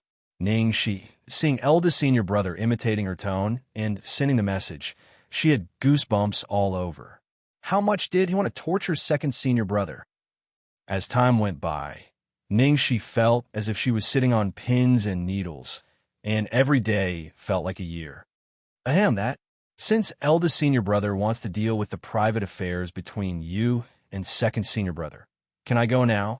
I promise I won't tell anyone. You know that I don't have the guts. No, Tang Yi said without any hesitation. Why? What's the use of me staying here? Ningxi said with a sad face. Kill the chicken to warn the monkey. Tang Yi used his cold face that was like a humanoid weapon and said these words lightly. Ningxi was stunned and almost burst into tears. There was no need to ask. Second senior brother was the chicken, and she was the monkey. Just as Ningxi was in despair, her phone lit up. It was Tang Lang calling. Hey, junior sister, where's table 13 in Block C? Tang Lang's cheerful voice came from the other end of the phone. You've arrived? How can it be so fast? Ningxi asked in surprise and looked towards the door. Didn't you say that there are a lot of beautiful girls? Of course it will be soon, Tang Lang replied happily. At this time, she had already seen Tang Lang, who was walking in from the door. This guy had obviously specially dressed up. He was dressed in a black, form-fitting leather jacket with the lapels unbuttoned, revealing a large area of honey-colored skin. The skull-tail ring on his finger was glowing with a dark silver light. His naturally curled hair was pulled to the back of his head, revealing his smooth and full forehead. The corners of his mouth were slightly curved, and his entire body exuded the word Lang. Chapter 938. Ningxi held the phone in one hand and made a Jesus prayer gesture with the other. We're 45 degrees clockwise from you. I see you. But why don't I see any girls? Where are the girls? Little junior sister, are your eyes cramping? Why do they keep cramping? Tang Lang was so focused on having fun that he didn't notice Ningxi's gaze. He asked as he walked towards Ningxi. The corner where Ningxi was sitting was very dark. From his angle, he could only see Ningxi sitting alone on the sofa. There was no girl on her left and no one on her right. Fuck. Little junior sister, what's that on your right? When he saw the elegant man wearing gold-rimmed glasses sitting quietly on the sofa with a glass of red wine in his hand, Tang Lang was so shocked that he almost threw the phone in his hand. Ningxi said in a tone that was worse than death. As you can see, the one on my right is eldest senior brother. Tangxi, I'll fuck you. Where's the girl we agreed on? How dare you sell me out? You're fucking dead. Tang Lang cursed as he turned to run. But how could he run away? Just as he turned around, he felt something tighten around his waist. A soft silver whip wrapped around his waist like a snake. With a bit of force, his body directly rolled behind him, and with a bang, he collided with a cold and gloomy body. Tang Lang struggled against the whip around his waist, but didn't budge at all. He turned his head, swallowed his saliva, and laughed dryly. Hi, baby, long time no see. I didn't expect you to be so enthusiastic the moment we meet. I'm so embarrassed. Ningxi covered her face with her hands. He's about to die, and he still dares to play around. Tang Ye's fingers that were holding the man's wrist suddenly tightened. His voice was faint and cold. There's someone even more enthusiastic. Do you want to try? Tang Lang felt a pain in his wrist, as if his bones were about to break. Ghost Wailing Wave said, Baby, be gentle, be gentle. If you break me, who's going to fight with you in the future? Who's going to fight with you? You're the wind, and I'm the sand. Entangled until the end of the world. Shut up. Tang Yi strangled him and left the bar. The two of them, one in front and the other behind, looked like two brothers who had a good relationship with each other. Ningxi wanted to slip away, but the two people in front of her spoke at the same time. Tang Yi, Did you forget what I said? Tang Lang. Bastard, you dare to leave me alone? I won't let you off even if I become a ghost. Ning Shi wiped her tears and followed him obediently. She muttered with a bitter face, "What can I do even if I don't go? It's just the difference between watching you die and watching you die. You knew that I would die, yet you still sold me out?" Tang Lang roared. She was also angry. "You know how scary eldest senior brother is. If you were me, would you dare say you wouldn't sell me out?" Tang Lang immediately shouted, "Of course I'm selling. Do you think I'm stupid?" A moment later, Tang Yi brought the man to a secluded alley. There was no path ahead, only high walls on both sides. Tang Yi stood at the only exit with the pale moonlight behind him. It was indeed a good place to kill someone in the middle of the night. After being released, Tang Lang hurriedly rubbed his wrist. "Damn it, Tang Yi, didn't I only win against you once? What do you want?" Shi's mouth twitched. He actually dared to mention the word win. He was simply courting death. Sure enough, Tang Ye's expression instantly twisted. His slender fingers slowly covered the frame of his glasses. "Choose a way to die." Tang Lang swallowed his saliva. "I can choose desire. Immortal. Desire. Death?" Chapter 9:39. I think you won't give up until you see the coffin. Tang Yi slowly took off the gold-rimmed glasses on his face. Tang Lang was shocked when he saw this. Hey, don't take off the glasses just because of a disagreement, okay? Let's talk about it." But it was obviously too late. Without the isolation of the glasses, Tang Ye's murderous eyes were immediately revealed. It was as if there was a beast sealed in his body that only knew how to fight and slaughter, and it instantly broke through the cage. Tang Ye's fingers went into his hair and rubbed it. At the same time, he raised his left hand, and with his swish sound, the gold-rimmed glasses fell in a parabola in Ning Shi's direction. Seeing this, Ning Shi hurriedly went up and carefully caught the glasses. She clenched her fist and cheered, "Eldest senior brother, you can do it, Tang Lang. Bastard, if I am still alive later, I will beat you to death first." She waved her little hand. "Live first, second senior brother." As soon as her voice fell, Tang Lang had already attacked like a hungry beast. Every move he made was ferocious and powerful, and he had completely entered the state of a crazy demon. She held the glasses and the bunch of black flowers, squatting at the entrance of the alley far away. "Second senior brother, you are finished. Eldest senior brother's strength has advanced again." "Shut up. Do you think I am easy to mess with? Today I will prove that I am the head of the family. Oh, how dare you be distracted when fighting with me?" Tang Yi and Tang Lang fought until the heavens and the earth darkened. She could see that both of them had already brought out strength that seemed to have broken through the limits of their bodies. In the end, not to mention talking to the two of them had even completely forgotten everything in the outside world. After 200 moves, Tang Ye's 5 fingers grabbed Tang Lang's lifeline like an eagle's claw. "Why?" Tang Lang's expression flickered slightly, and then he smiled carelessly. He twisted his body and dodged Tang Ye's killer move. Then he took the initiative to attack fiercely. "It is also very dangerous to be distracted by me." She silently looked at the two of them, looking at the painful look in eldest senior brother's eyes. What? She knew that eldest senior brother was asking why second senior brother betrayed him. She had joined halfway and left, but why did second senior brother join? Second senior brother had always regarded the organization as his home, eldest senior brother as his elder brother, and master as his father. What made him betray all this without hesitation? "Tang Lang, I'll ask you one more time. Why?" Tang Ye's eyes were about to pop out of their sockets, and his expression was that of madness. During this period of time, it was unknown what kind of devilish training Tang Yi had given himself. His strength had actually risen to such a level, and Tang Lang was already gradually unable to hold on. Most importantly, she clearly felt that Tang Lang didn't seem to want to fight with her eldest senior brother anymore. However, once the eldest senior brother started to fight, he would definitely not stop because he himself was unable to control himself.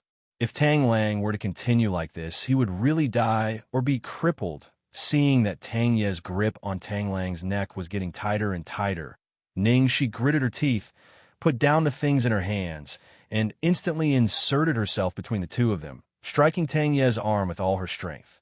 The two of them separated. Tang Lang covered his neck and coughed violently. Tang Yi glared at Shi with bloodshot eyes. "Get out of the way," Shi said anxiously. "Eldest senior brother, calm down. If there is anything, can't we sit down and talk about it properly?" Tang Yi bent down and picked up the glasses on the ground. He raised his gloomy eyes and said, "Tang Lang, including you, Tang Shi, I will give you one last chance. Return to the organization."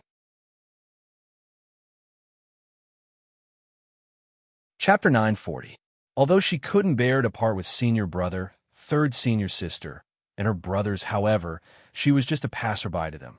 She would eventually have to return to her own path.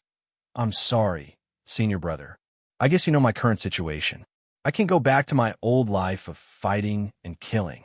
Most importantly, there are too few cute girls in the organization. I wanted to complain many times. Okay? Would it kill me to recruit more girls for the sake of employee benefits?" Shi was furious when she said the last sentence. Tang Lang, Tang Yi, the men hadn't even complained, and she was already filled with righteous indignation. What was she trying to do? Don't tell them that this was the reason why she left? Thinking back, she had indeed quarreled with Satan many times over this matter and was mercilessly rejected every time. In the end, the only girl, Annie, was rescued by Shi without permission and brought back to the organization. After she was brought back, Satan almost threw her into the sea. The two of them quarreled endlessly.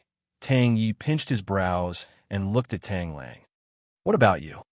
Tang Lang still had a cynical look on his face, but this time his gaze was unprecedentedly resolute. "Absolutely impossible."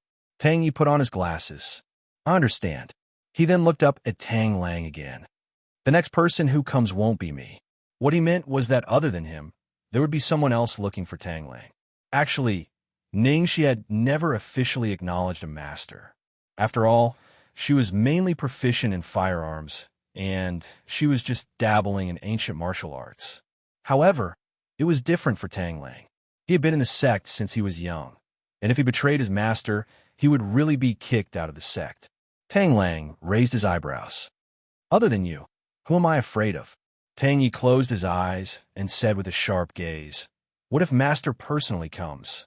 Saving your life is more important. Stop fooling around." With Tang Lang's talent, as long as he was willing, it was only a matter of time before he surpassed Tang Yi in Master. In the end, he didn't ask Tang Lang why he betrayed him. He was afraid that even he wouldn't be able to accept the reason. Tang Lang placed his fingers on his forehead and made a gesture of obedience. "Of course, I still have to keep my life for you. Other than me, no one can satisfy you." Shi was still worried. In the end, she was caught off guard and was stuffed with a stomach full of dog food. She was in so much pain that she wanted to die and leaned against the wall. "That's enough, you too." Tang Lang immediately put his hands on his waist and laughed out loud. "This is retribution, retribution. When I look at you and Lu Tingxiao, my eyes are almost blinded, okay? You're just jealous. Jealous that I'm no longer single. You've been single for 10,000 years. Fuck, who's single?" "I still have little Ye." Tang Ye's eyes dimmed as he looked at the two arguing men. "I'm leaving." "Ningxia? So fast. I don't know when we'll meet again." "We'll meet again soon." Tang Yi looked at her meaningfully, then turned around and left. Looking at eldest senior brother's back as he left, she felt a little sad. Then she scratched her head and said, "We'll meet again soon. What does eldest senior brother mean?" Tang Lang glanced at her. Tang Ye's return this time isn't a coincidence. I'm afraid they've already started to move to the country. Shi's expression changed slightly. "What? You mean including Satan? He's also back in the country? It can't be." Tang Lang spread his hands. "The facts are right in front of us." Shi, is it too late for me to start practicing now? Chapter 941. Is it too late for me to start practicing now? Ning, she stared at Tang Lang with her starry eyes. Tang Lang patted her little head. Junior sister, do you think you're me? With your talent, even if you started practicing since you were in your mother's womb, it would still be too late. Ningxi's face instantly darkened. So what if you're talented? You're so talented, but you still can't beat eldest senior brother. You're still defeated by eldest senior brother every time. That's because I can't bear to win and let him win, Tang Lang said righteously. You're clearly in the terminal stage of laziness. What a waste of your talent, you scum. Ningxi had a look of disdain. Then she snorted and said, What's the big deal? I have someone to rely on anyway. Oh no. She was too agitated tonight. She was flustered. She had to find Xiao Bao to heal her. Ning, she casually shoved the black bouquet in her arms to Tang Lang, then rode her motorcycle, roaring as it sped away. What's this? Tang Lang glanced at the black roses that Ning she stuffed into his hand, and then took out a pink note from the bouquet. Tang Lang glanced at the words on the note and then murmured, Without you, I would be a soul without a purpose. Without you, my emotions would have no foundation. Without you, I would be an expressionless face. Without you, I would be a heart that has stopped beating. Without you, I would be a flame without heat. I'm a stream that rushes towards you. Blue sea, are you willing to accept me? Graceful sea, the stream is waiting for your answer. Tang Lang held his chest as he read up to this point. He looked as if he was about to vomit blood from being poisoned. Holy shit, what the hell? He didn't even need to think to know who had sent this bouquet of flowers and who had written this poignant poem. No wonder Junior Sister was seduced by Lu Tingxiao in just a few days. She deserved it. Platinum Gold Palace. It was already late at night. Lu Tingxiao, who was in a light sleep, got up and went downstairs when he heard the combination lock and light footsteps. Then he unexpectedly saw Ningxi in the living room. Ningxi? It's so late, why are you? Before he finished speaking, Ningxi ran over and kissed him on her tiptoes. Lu Tingxiao had already fallen asleep just now. At this moment, he was wearing pajamas. In the middle of the night, he was suddenly kissed by his wife. Obviously, he didn't come back to his senses. However, instinct was enough. The man's arms subconsciously circled the girl's waist, his fingers caressing the girl's back, deepening the kiss. The night air gradually warmed up. The familiar scent made Ning. She calmed down instantly. She looked up at the man and said, Sir Boss, please stay the night. Can I sleep with Xiao Bao baby tonight? I've already paid you. Lu Tingxiao looked down at the girl and said in a low voice, One kiss is enough? That's true. Xiao Bao is so cute. At least two. Ningxi decisively kissed him again. Lu Tingxiao smiled as he accepted the girl's payment. Why did you suddenly come here? I suddenly miss you and little treasure. Now, he wanted to hug Xiao Bao right now. I'm going to have to take a shower and change my clothes. Ning, she said impatiently. Go ahead. Ning, she quickly ran past, bringing up a gust of wind behind her. A black flower petal floated down from the girl's body.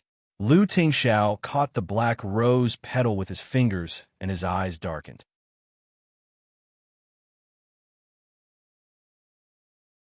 Chapter 942. After Ning, she took a shower and changed into her pajamas. She quietly went to sleep next to Xiao Bao. She didn't know when it started. Lu Tingxiao and Xiao Bao seemed to have become her source of security, proof that she was still living in the human world.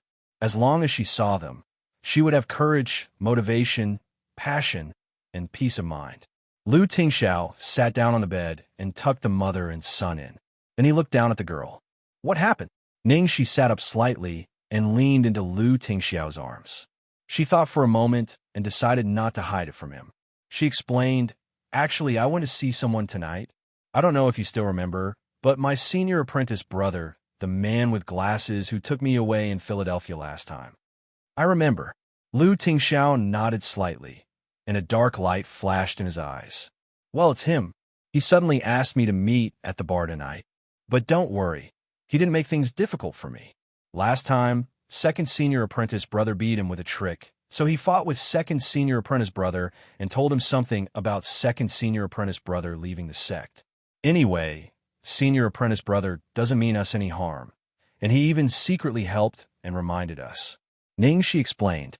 And then, I heard from second senior apprentice brother that they seem to be moving back to the country, including that person. Ning, she said hesitantly, and her expression changed slightly. Hearing the last 3 words, Lu Tingxiao subconsciously tightened his arms, and even the surrounding air pressure instantly dropped. After a long while, he said with a slightly dry voice, "So, what do you think?" Ning, she felt a little chilly. She stole a glance at Lu Tingxiao's seemingly gloomy face, not understanding why he suddenly seemed to be in a bad mood. Huh, what do I think? About that person or about this matter? Anyway, I feel it's quite annoying. I don't want to have anything to do with them anymore. I just want to live my life peacefully, act in my shows, earn my money, and be with the person I love and cherish. Everything is fine. Hearing Ning Shi's words, Lu Tingxiao's stiff expression gradually softened. After all, he was the person she used to like. After all, she had rejected him so many times for that person. What he was most worried about was that the return of that person would shake her heart. Don't worry. With me around, no one can force you to do anything you don't want to do. Yes, that's why I'm here to hug your leg. Early in the morning, the sun shone through the window, warming the room. On the small bed opposite the window, Xiaobao woke up in a daze. He arched his little body and strangely felt that his side was warm, soft, and fragrant. Oh? The little fellow yawned delicately, then opened her eyes and turned her head subconsciously. As a result, she saw Aunt Xiaoxia lying beside her. Mama. Little Bun immediately widened his round eyes, as if he was a child who saw a room full of candy and toys. He didn't like candy or toys, but he liked Aunt Xiaoxia. Little Bun immediately got up from the bed and stared unblinkingly at Mama, who was sleeping soundly beside him. Then, he carefully stretched out a soft finger and poked Mama's face again and again. Soft, very warm, happy.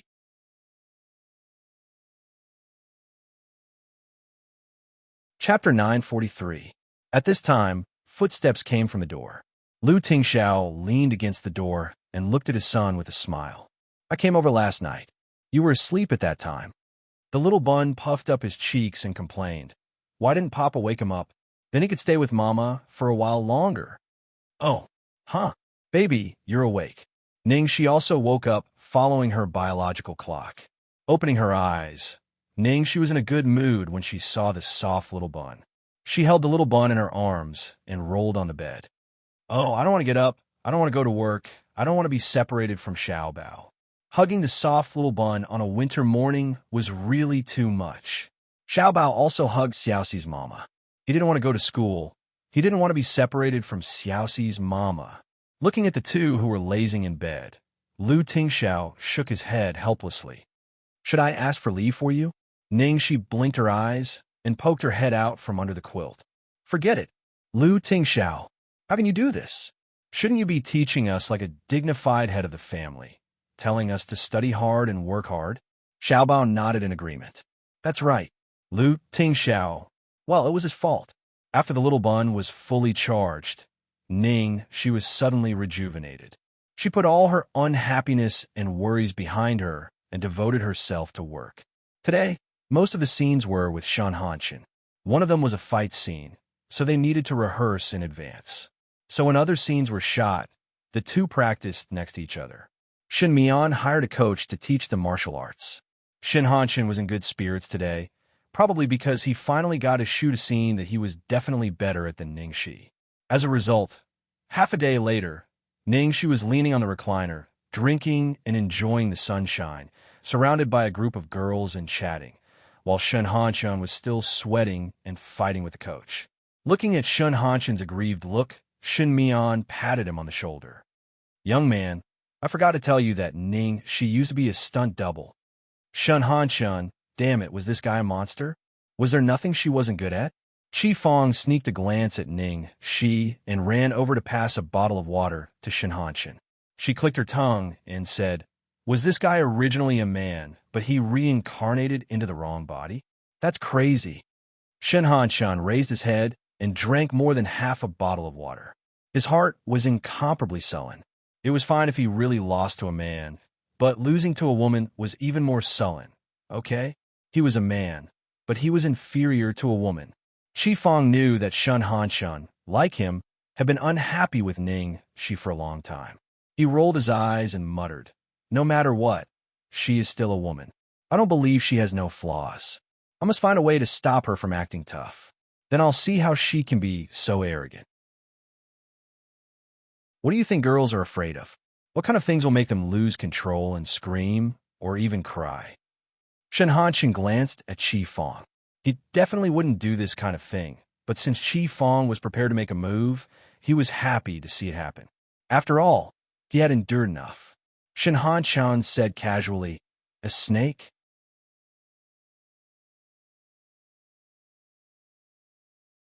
Chapter 944. Finally, after filming the fight scene with Xianxia, Ningxi returned to her seat. As soon as she sat down, Ku Mingyu suddenly walked toward her. "What's up?" Seeing Ku Mingyu looking for her, Ningxi's expression was a bit strange. This guy never took the initiative to communicate with anyone on set. In order to avoid being affected by him again, she had been deliberately not paying attention to him today. "I want to rehearse with a senior," Ku Mingyu said. "Oh, okay." It was a very normal reason. Ningxi didn't think much of it and picked up the script. "Let me see. Our scenes today are..." As Ningxi spoke, she suddenly felt a cold and slippery sensation on her wrist, which made her shiver. She turned her head subconsciously and saw that a small, colorful snake had crawled onto her body. Before Ningxi could react, Xiao Tao, who was standing to the side, caught a glimpse of it from the corner of her eye. She let out a scream that almost broke her eardrums. "Ah! Why is there a snake? Brother Shi, don't move. Don't move.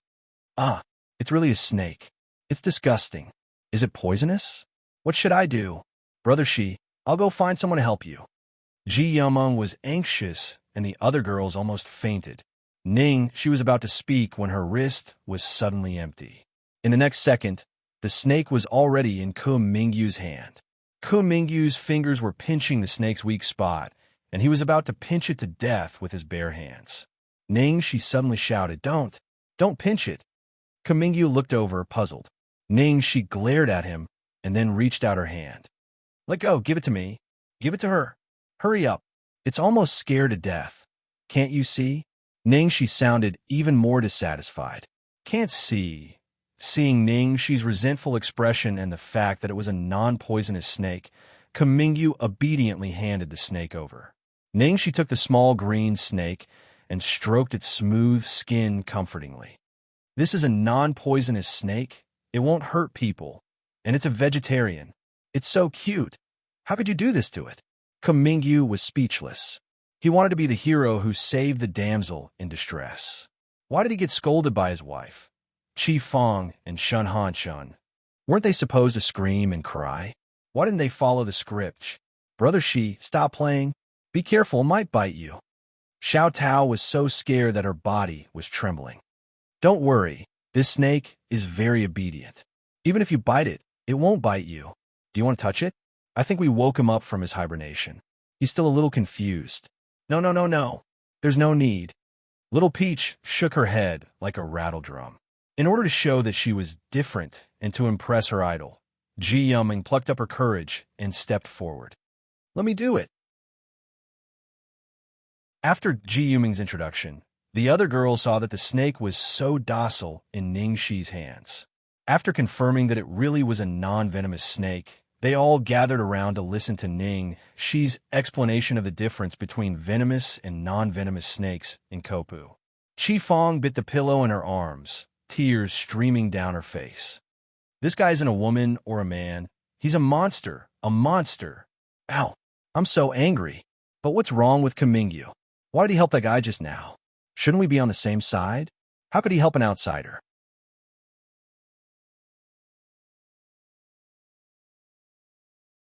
Chapter 945. In order to ease everyone's panic, Ningxi let them play with the little snake for a while. and then she found a bush and released the little snake. After returning to her seat, Ningxi's eyes flickered. It was winter now, and the snake wouldn't run out of its own accord, unless, boys nowadays were getting more and more childish. However, Kumingyu's reaction just now surprised her. He caught the snake too fast, wasn't he? Even she didn't see it clearly. Seeing Ningxi staring at him, Kumingyu called out, "Senior?" Ningxi touched her chin and suddenly leaned close to him, almost touching his face. "You don't fall in love with me, do you?" The man was stunned for a second, and then his expression didn't change. "You think too much." Seeing this, Xiao Tao's face turned pale. "Brother Shi, what are you doing? You'll be seen." Ningxi straightened up and looked calm. "Why are you nervous?" "I'm acting with Kumingyu." "Ah, yes, acting." Xiao Tao looked at the script and found that it was indeed a line in the play. "It turns out to be acting. It scared me. Brother Shi, you acted well. Even the acting is so real." "Thank you, senior. I'm going to prepare," Kumingyu said, and then turned to leave with a trace of imperceptible haste. Soon it was evening. Ningxi was concentrating on preparing for the next scene when she heard the voice of the director's assistant. "Brother Shi, it seems someone is visiting you." "Someone is visiting me again?"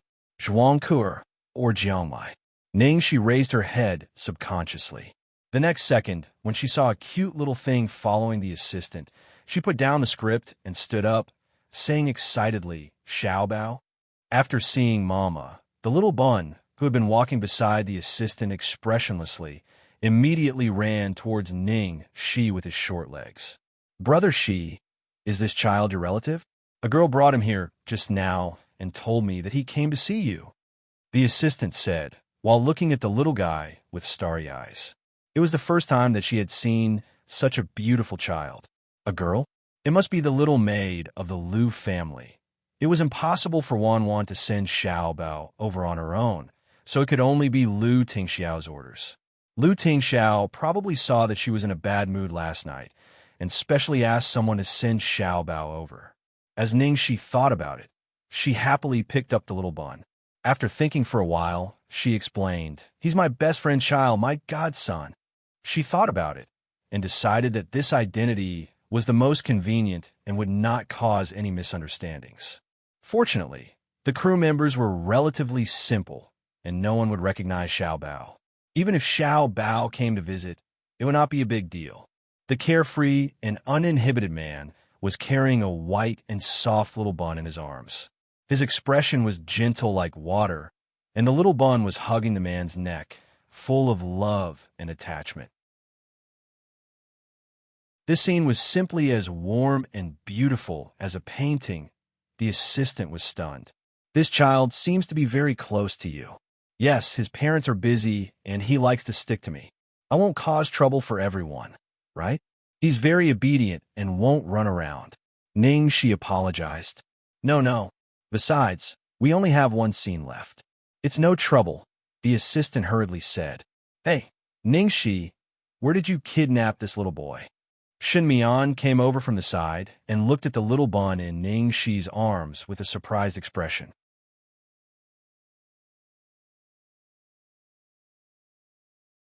Chapter 946. "Director, he's my godson." Ningxi was speechless. Shen Mian stared at Xiao Bao's face, her eyes shining brighter and brighter. She exclaimed, "This kid has a great foundation. Are you interested in joining the entertainment industry?" Ningxi's mouth twitched. "He's only 5, okay. So what if he's 5? You have to be famous early. Give him to me, and I promise I'll make him famous." Shen Mian's eyes shone even brighter. His temperament, his eyes, his nose. "I promise he won't be disabled when he grows up." "No, thank you. Of course he wouldn't be disabled. Just look at his father." "Are you sure? Do you have his parents' contact information?" "I'll talk to them." Shen Mian didn't give up. "No need. I can make the decision. He still needs to go to school." "Director, don't mislead him, okay? Hey girl, so many people want to give me their children, but I don't accept them." Shen Mian followed them for a long time, but Ningxi rejected her heartlessly. She could only leave with a face full of pity. As soon as Shen Mian left, many people surrounded them. "Wow, this kid is so cute." "Yeah, Isn't he cute? Ningxi looked proud. He's so cute. No wonder Director Shen wants him. I want to hug him. Xiao Bao's eyes darted around. He looked at the elder sister and then at the elder brother. After hearing this, he immediately hugged Mama's neck tightly and buried his little head in Mama's shoulder like a groundhog. Ningxi patted Xiao Bao's back and chuckled. She apologized. I'm sorry. He's a little shy and doesn't like to talk. Oh, he's cute even if he's shy. He's so adorable. Actually, I don't want to have children anymore, but if my children could be as cute as him, I'd be willing. Ji Yameng squatted there, holding her face. She was so cute that her heart almost melted. Looking at Ningxi, who was surrounded, Qifeng's pillow was almost chewed to pieces. First it was Jiangmai, then Zhuangke, and today there was a cute little kid who came to visit. Who was this guy? Oh my God, why is he always in the limelight, trying to please the crowd? Xianxia grunted coldly. Qifeng immediately echoed. That's right, that's right. Qifeng glanced at Kumingyu, who was in the corner. He had originally wanted to pull Kumingyu to the same side, but since he had helped Ningxi once, Qifeng had already decided to completely exclude him from the three swordsmen, even though he had never been one of them. Although she really wanted to play with the little bun for a while. The next scene was about to start, so she hurriedly kissed the little bun. Mama is going to put on makeup and change clothes to prepare for work. Be good and wait for me here for a while, okay? Little Bun nodded obediently as he carried a large pile of snacks given to him by the staff. Xiao Tao, please help me take care of him. Okay, Brother Shi, go ahead. Xiao Tao happily accepted the task. Oh, I just feel that when elder brother, she called himself Mom, his tone and expression were so gentle, just like this little guy's biological mother. She had just entered the dressing room. Little Baozi, who was sitting on the chair obediently waiting for her mother, suddenly stared in one direction without blinking. That was Kumingyu's direction. Little Baozi stared for a while, then lowered his eyes. Then he raised his head and stared for a while longer. Then, as if he had encountered a difficult problem, he tilted his head. Buff Xiaobao, what are you looking at? Xiao Tao looked at the little guy's cute little face, and her heart almost melted. Little Baozi blinked, then suddenly jumped off the chair and ran in Kumingyu's direction.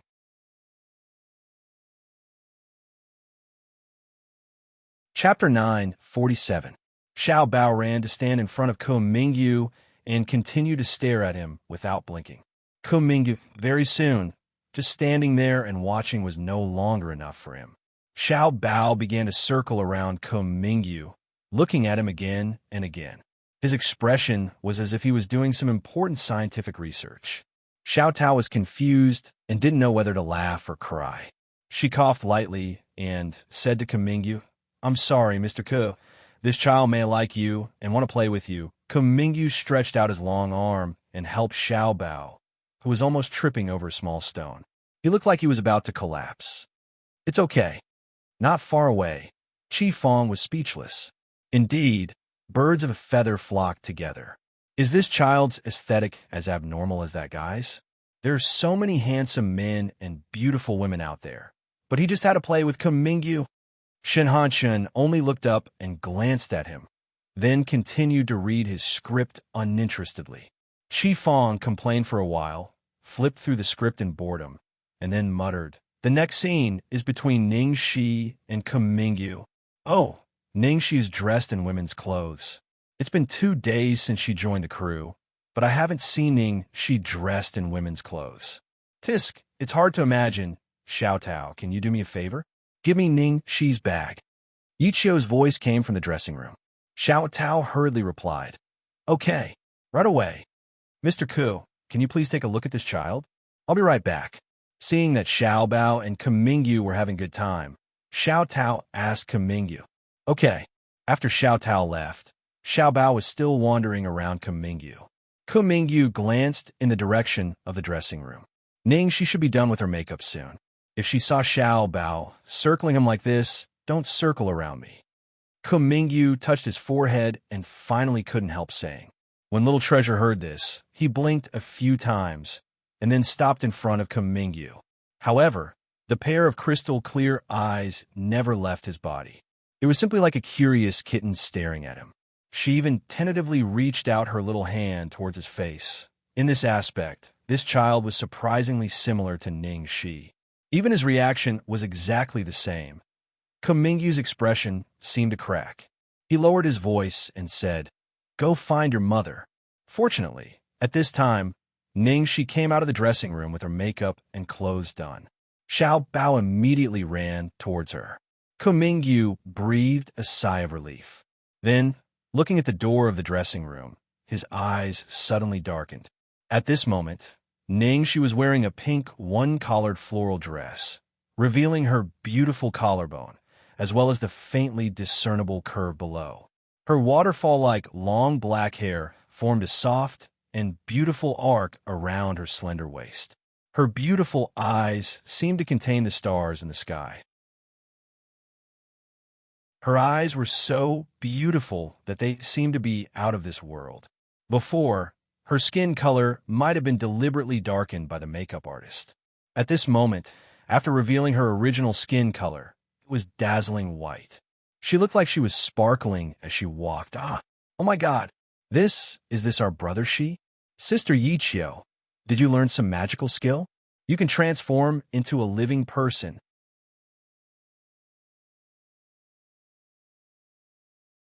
Chapter 948. What godly skill, brother, she is a god himself. I'm just adding flowers to the brocade. Yichio looked at the girl in front of him and sighed. This girl was too malleable. Senior, you're so beautiful. Ji Yameng was mesmerized. Even a woman like her was about to fall for him. Oh, as expected of Senior, you're so charming both in men's and women's clothes. I'm finished. I feel like I'm really going to turn gay if this goes on. The only one who remained calm was Xiao Tao, who had been by Ning Shi's side for a long time. You only know now that our brother, she is even more beautiful in women's clothes. In fact, Gigi's biggest worry was that she was too beautiful. Gulp. The sound of Qi Fong swallowing could be heard in the noisy crowd. Ning Shi? The script in Shun Hanshin's hand had slipped to the ground. Hearing someone call her name, Ning Shi turned around with a smile. HM? Seeing the girl's bright smile, Shun Hanshin felt his blood flow backwards, as if he had lost control of his five senses. His heart raced uncontrollably, and a phrase flashed through his mind. A smile back, 100 charms bloom. I'm fine. He thought that this woman was the same as the female celebrities he had seen before. Their images on TV were all photoshopped and filtered, and the real person was many times worse than them. There were even many people who looked no different from passers-by. This was the first time he had seen someone in real life who completely outshone photos and TV shows. After going through the images, not only did it not make her image more perfect, but it also limited her. He had already looked up her information and thought that he had figured her out, but it was only now that he truly got to know her. Swoosh. Qi Fong picked up his coat and ran over like an arrow leaving the bow. His eyes lit up and he said in a loud and clear voice, "Senior, it's cold. We haven't started filming yet. Put on a jacket first." Fuck. Qi Fong, you're too good at taking advantage of others. That's right. You're too fast. Ha ha ha. This guy. While everyone's attention was on Ning Shi, in the corner, Kumingyu expressionlessly stuffed a blanket into Little Bun's arms. You know what to do. This time, he used his own voice. Originally, he only sent his son over to make her happy because he felt sorry for his wife. In the end, he didn't expect that after he finally got over his wife, he would fall into the hands of his own son. Rather than letting Xiao Bao keep circling him curiously and arousing Ning Shi's suspicion, it was better to directly fight for an alliance. Little Baozi looked at his mama, who was surrounded by the crowd, and immediately threw all his curiosity and his father to the back of his mind. He decisively picked up the blanket and ran over. Before Ning Shi could speak to Qi Fong, a soft and adorable little bun suddenly ran over with a blanket in his arms. He raised his little head and held it in front of her. Ning Shi instantly turned to look at little Baozi. She was extremely touched. Oh, for Mama? Thank you, my precious godson. Qi Fong, who was left to the side, was like a puppy that couldn't please its master, and his face was full of disappointment. Ning, she put on the blanket sent by Xiao Bao and said to Qi Fong, "Thank you. I have a blanket. Wear it yourself. Don't catch a cold."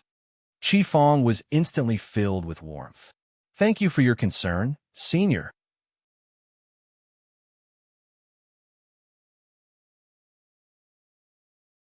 Chapter 949. Not far away, Xianxia was completely speechless with an expression of, "What the fuck? Who is this guy? Do I know him? Who was the one who kept muttering in his ear? Who was the one who kept say this guy? And who even went to release the snakes? Did Qi Fong lose his memory?" After he was done, Qi Fong ran back happily and said in an intoxicated tone, "I've decided. For now on, I'm Senior's fan. Lifelong fan. Hey, was there something wrong with my brain before? I've been jealous of and embarrassed a girl. I'm not a man at all. I didn't expect that Kumingyu was the most scheming one. From the beginning, he went to please Senior and asked her for an autograph. Just now, he even saved the damsel in distress. What a mistake, a mistake." As Qi Fong spoke, he slapped himself in annoyance. Then, he held his face and stared at Ning, she with an infatuated expression. "Oh, she's so beautiful. How can there be such a beautiful girl? Hachin, I'm so envious of you. You could be the male lead." "Shan Han Shan, can't you at least have a little buffer when you change your attitude?" This change of allegiance was too fast. "Where's your integrity, bro? Forget it. Why did you still complain about Qi Fong?" Even I, Shan Han Shun, picked up the script that had fallen to the ground and subconsciously pressed his heart that was still beating at an abnormal speed. How could this be? He had never felt like this before.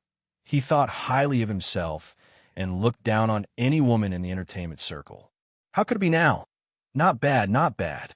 She's even more beautiful than last time. Shen Mian looked at Ning Shi and expressed his satisfaction. He really didn't know what to pick on this treasure that he had accidentally dug up. Last time, when she played the cameo role of First Love, she didn't put on any face at all.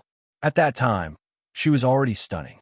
Now that she had put on youthful and bright makeup, it completely matched and even exceeded the image of Ji Feishue in women's clothing in his mind. "Come here, Ning Shi, and Cook, come here." Shimian called Ning Shi and Kumingyu over and told them about the play. "You cooperated so well yesterday, so this play should not be too difficult for you two. You can act normally later. Ning Shi, there is something you should pay attention to later." Ning Shi stood in front of the director, holding Xiao Baozi's hand, and listened to the director seriously. Kumingyu stood next to Xiao Baozi. This time, the little guy finally stopped staring at him. Once she was done, Shin Mian clapped her hands. "All right, everyone, take your places. Let's begin the last scene of the day. When you're done, you can pack up and go home." The scene was about the female lead accidentally meeting the second male lead in female clothing.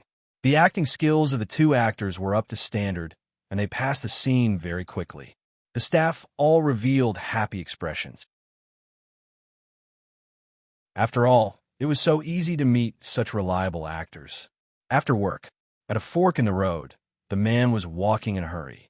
When he was about to turn a corner, someone suddenly stopped him from the opposite side. President Liu. Ning Shi seemed to have been waiting for him for a long time.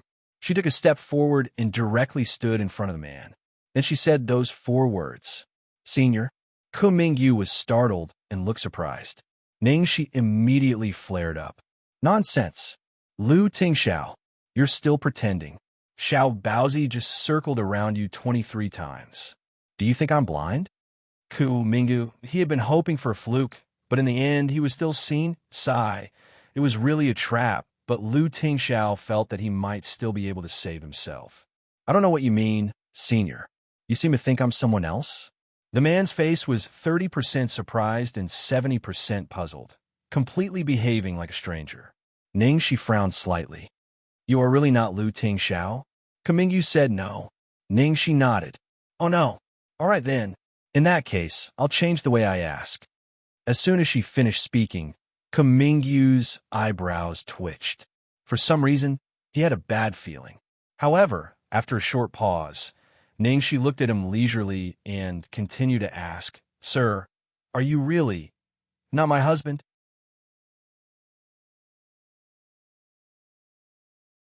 Chapter 950.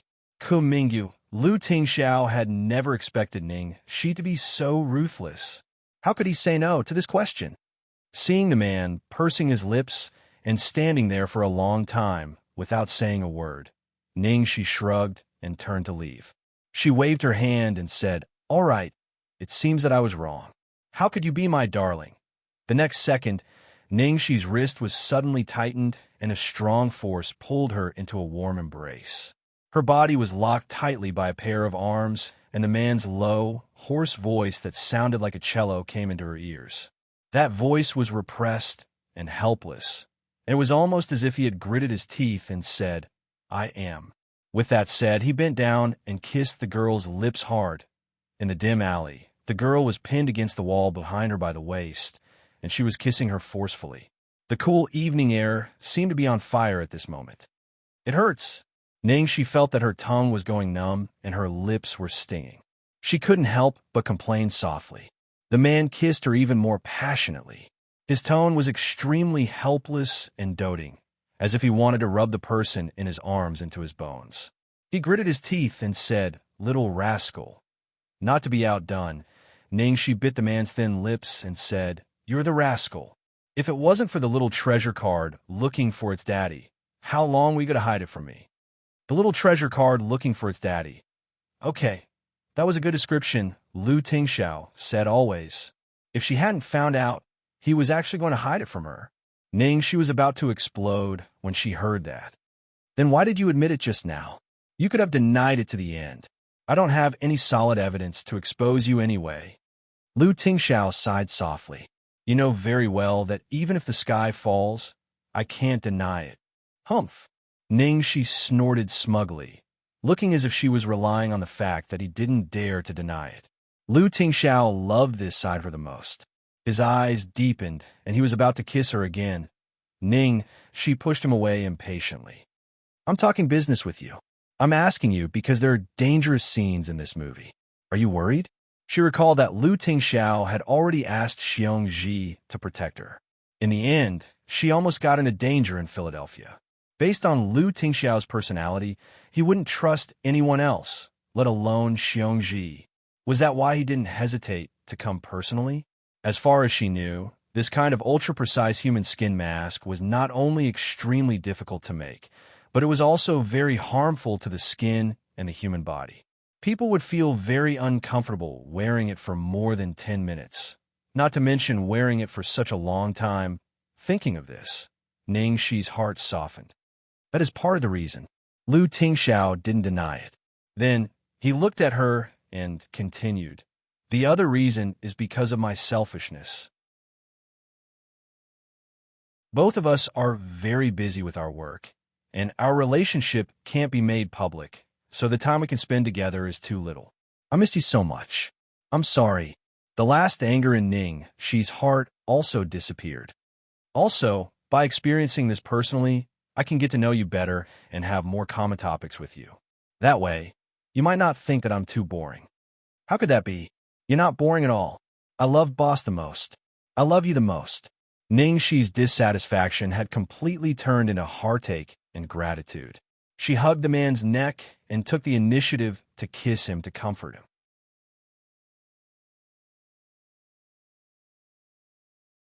Chapter 951. Surviving a disaster. Lu Tingxiao leaned over and kissed the girl. His heart, which had been hanging in the air, finally came back to his body. Ning Shi tilted her head and looked at him in surprise. "Lu Tingxiao, I never knew that you were so good at acting. You almost robbed me of my job. I have a good teacher to thank." Lu Tingxiao said. "Ah, you have a teacher? Who? Why didn't I know?" Ning Shi asked curiously. "You." "Me? I've read all the books and notes you put in my room," Lu Tingxiao replied. Hearing this, Ning Shi didn't know what to say. From customizing a mask to learning acting skills, it would take at least several months to prepare so much. Lu Tingxiao might have been doing these things since they came back from Feiqing last time.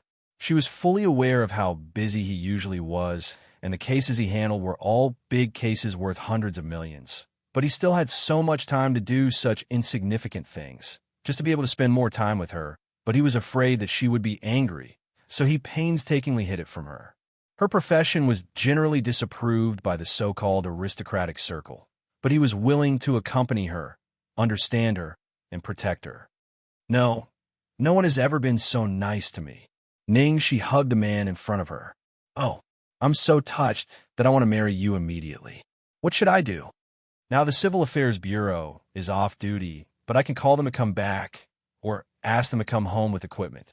The man spoke quickly and his dark eyes lit up. Stop it. She laughed. Lu Tingxiao sighed and put his chin on the girl's shoulder. Shi, we haven't been dating for long. Although it's abrupt to ask this, it's true that I think about it every minute and every second of every day. When can you marry me? Shi looked at him quietly.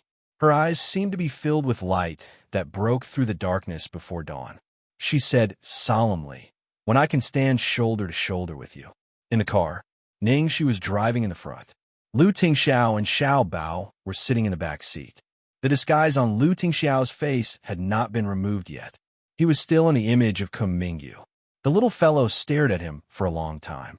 Her curiosity got the upper hand, and she decisively reached out her little hand. This time, Lu Tingxiao had no choice but to cooperate. He leaned over and let him touch. Little Bun touched it again and again. He was very curious about the unknown.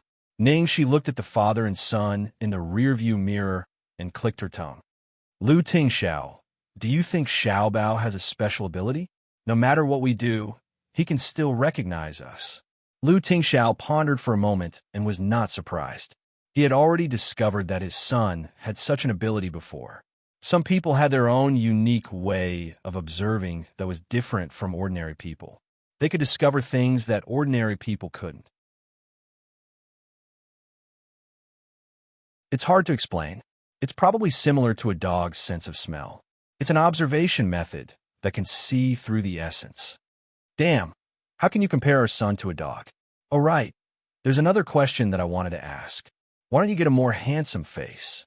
I heard from the director that you wanted to play the male lead, but you became a supporting actor because your image didn't match. Shi asked curiously.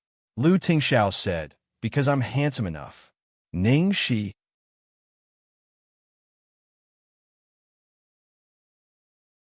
Chapter 952. Hearing this answer, Shi's mouth twitched and she was speechless. But later she found out that the real reason had something to do with Lu Tingxiao's good looks. After countless experiments and failures, only Kung Mingyu's face was the most natural. Well, there was no room for handsomeness. Shi was in men's clothes and Lu Tingxiao was in Kung Mingyu's appearance. Before the show, no one would recognize them. Thus, he brought Xiao Bao along to go to the supermarket openly, which was a rare occasion. Honey, let's have hot pot tonight. Tao brought me some hot pot base from her hometown. Shi asked. Lu Tingxiao said, okay. Xiao Bao nodded. The three of them went to the vegetable and fresh food section to choose ingredients. However, as they walked, they realized that more and more eyes seemed to be looking in their direction. What was wrong? Shi was confused. Is this a family of three? What a loving couple. But I think the handsome guy next to him is too ordinary. He doesn't deserve his brother. Damn, what do you know? This is called a gentle wife. It's the best match for this kind of hoodlum. What's a good match? Lu Tingxiao suddenly turned to Shi and asked. She almost spat blood. You don't need to know that. But she was so happy. The devil was a good match, and she was a good match. Ha ha ha. She didn't expect that two men would attract more attention when they went to the supermarket. So, she hurriedly bought the ingredients and went back to the apartment. Back home, Lu Tingxiao used a special medicine to remove the mask on his face. Shi looked at his slightly red face and touched it, feeling sorry for him. It's okay. I'll be fine in a while. Besides, I'm a man. Lu Tingxiao comforted her. No, a man's face is also important. Besides, it's about my welfare. Come here. Shi pulled Lu Tingxiao to her dressing table and opened her bottles. Don't move. I'll give you a full set of skincare products. Since his wife wanted to serve him, Lu Tingxiao obediently sat down. Essence, water, lotion. Xianxia looked serious as she meticulously smeared the cream on Xiao's face. Wait, there's more cream. In the future, you have to wipe your face after washing it every day. Just as she was wiping Xiao's face, Little Bun ran over and pointed at her own face, indicating that she wanted it too. Xianxia chuckled. Your father needs it because he's not handsome enough. You're already handsome enough, so you don't have to apply it. Little Bun nodded and decisively accepted this explanation. After the family of three finished dinner, Xiao went into the study because he had urgent business to deal with, while Little Bun was urged to take a shower by Xianxia. Baby, do you need Mama's help? Little Bun shook her head shyly and indicated that she could. Xianxia smiled and rubbed Little Bun's head. My bun has grown up, then slow down. Be careful not to slip. After helping Little Bun fill the tub with water, Xianxia sat on the sofa in the living room with a blanket covering her body. She put on an old but classic foreign language musical to watch. The gentle music flowed in the night air, and the room was quiet. At this time, the doorbell suddenly rang. Who could be so late at night? Little Bun and Xiao were both here. She looked out through the peephole nervously. After seeing clearly who it was, she immediately opened the door with an incredulous expression. As soon as the door was opened, the girl at the door jumped up and threw herself at Xianxia. Brother Shi.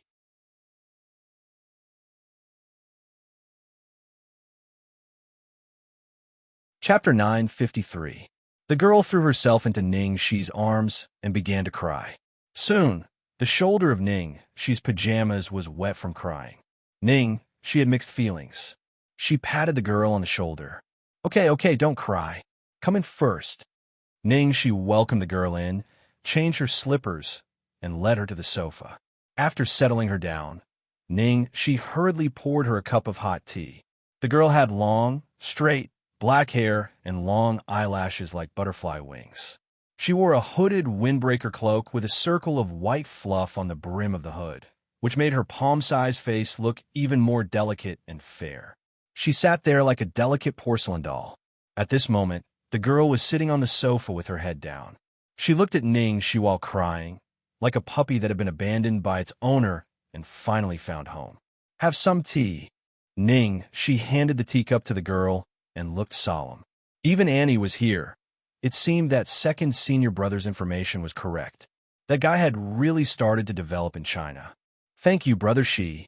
The girl took the tea while crying. After taking the tea, she looked up at Xi and cried even harder. Brother Shi, you look so good in women's clothes. She held her forehead. Ah, you cry when you see me, you cry when I pour you tea, and you cry when I look good. Why haven't you changed your crying habit at all? But, Brother Shi, you've changed a lot. The girl looked around with a gloomy expression. The furniture in the room was decorated in warm colors, and it was very warm and comfortable. She was wearing a soft pink coral velvet nightgown at the moment, and her naturally curly long hair casually draped behind her head. Although it was not the first time she saw she dressed in women's clothing, she almost couldn't recognize her. In just a year, the woman in front of her had changed dramatically, both in appearance and temperament. This strange feeling made her very uncomfortable and even flustered. It was as if the person she knew had disappeared. Silly girl, people always change. Maybe this is what I really look like. She rubbed the girl's head and then asked, Don't talk about me. What about you? Why did you come back? Is it temporary or... The girl's expression was still a little listless. I'm not sure. I'll listen to boss's arrangements. Who knows? Maybe one day I'll have to run around the world again. That's why I hurried over to see you. She knew that they had confidentiality rules, and she didn't want to know too much about them. So she just asked casually and didn't ask more. She just cared about Annie. How have you been recently? Annie immediately started to complain. It's not good at all. After you left, boss's temper worsened. He took it out on me all day, beat me, scolded me, didn't give me food to eat, and always said that he would throw me to the old monster next door for a marriage alliance. Brother Shi, come back quickly. I missed you so much. She looked a little helpless. Although that guy was a little nasty, at most he would just say it verbally, beating her, scolding her, and not even giving her food to eat, no matter how you looked at it. It was a little exaggerated, right? She also knew that Annie deliberately said that to make her go back. At first, when she saved Annie, because Annie was weak, timid, and liked to cry, that guy was very annoyed and often wanted to throw her into the sea. Fortunately, in the end, she found that Annie had a specialty.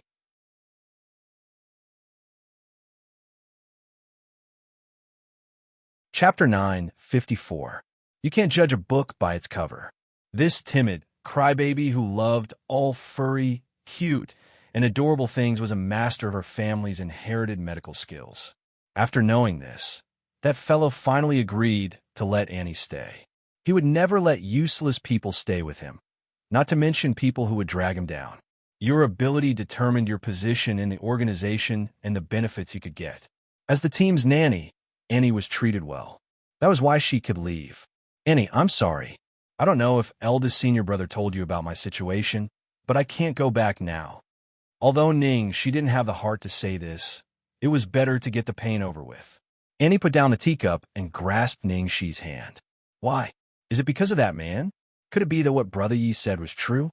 Are you really dating him? Yes. She didn't want to hide it from her. Annie panicked when she heard this. She hurriedly said, Brother Xi, I've specially investigated him. That man is not what he appears to be. Do you know how many shameful things he has done in secret to get to where he is today?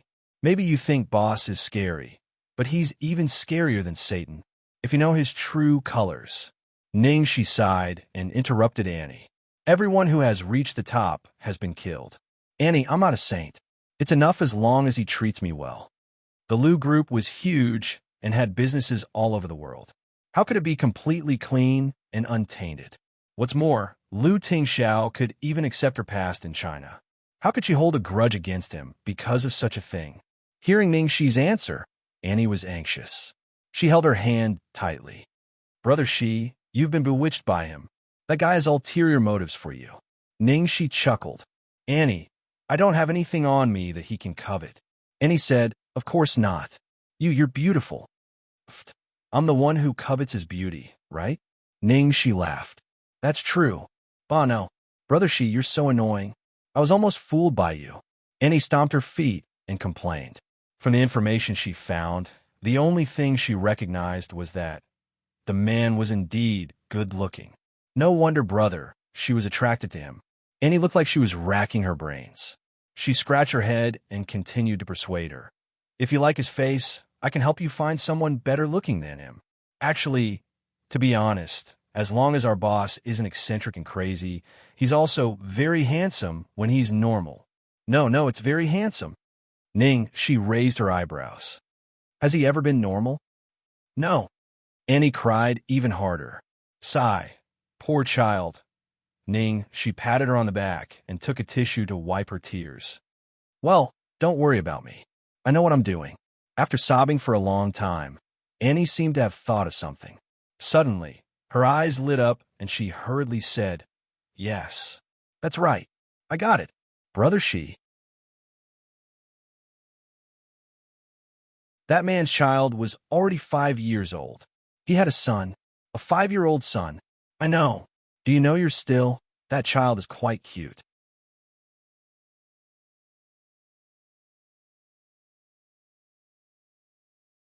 Chapter 9:55. It's not a matter of being cute or not. Brother Xi, wake up and listen to me. It's not easy to be a stepmother.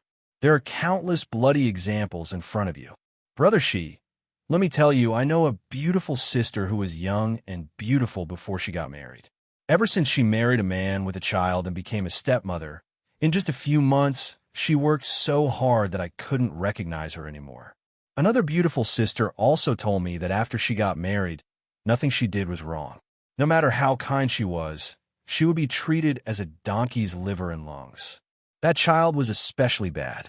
At such a young age, he would frame her and cause her to break up with her husband. There's also a little sister. Annie pulled Xi aside and tried to persuade her. She didn't know where this little girl got to know so many stepmothers. It wasn't easy to find so many bloody examples. She looked helpless, but didn't interrupt her. She just listened quietly. At this moment, there was a click behind them. The bathroom door was pushed open, and then there was a series of footsteps and slippers. Xianxia and Annie, who was talking eloquently, turned around at the same time.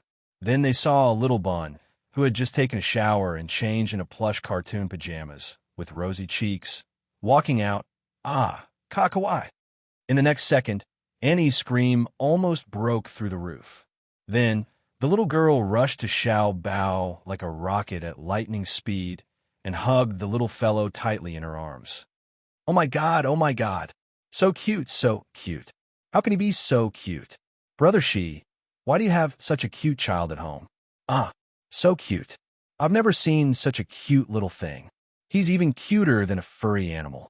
Looking at Annie, who was so excited that she was about to faint, Xianxia helplessly pinched the space between her eyebrows. She almost forgot one thing. Annie loved small furry animals and all cute things the most. For her, cuteness was justice. No wonder she was so excited when she saw the cute little bun. Brother Shi, which family's child is he? Why is he here? Annie asked eagerly. He's Lu Tingxiao's son. Xianxia answered. Annie, as soon as he finished speaking, Annie was completely dumbfounded. Her expression was one of complete shock. Taking advantage of the moment, when Annie was in a daze, little Bun hurriedly struggled out of the strange big sister's embrace and threw himself into Xianxia's arms. Xianxia picked up little Bun and gently introduced him. Don't be afraid, Xiao Bao. This is Mama's good friend. Your Auntie Annie. Little Bun blinked her eyes and nodded. Then, she revealed a suspicious expression. Why does Annie look so sad? Was it because he was pushed away by Xiao Bao just now? Xianxia looked at little Bun's remorseful expression and chuckled. Oh, maybe you're a little sad because you pushed her away just now. Why don't you go hug Annie again? Little Bun immediately nodded obediently. Xianxia put the little Bun down. Go. Little Bun glanced at Mama, and then under Mama's encouraging gaze, she walked over to the dumbfounded Annie, opened her short arms, and gently hugged her. Oh, seeing that you're Mama's good friend, I'll let you hug me again. Don't be sad.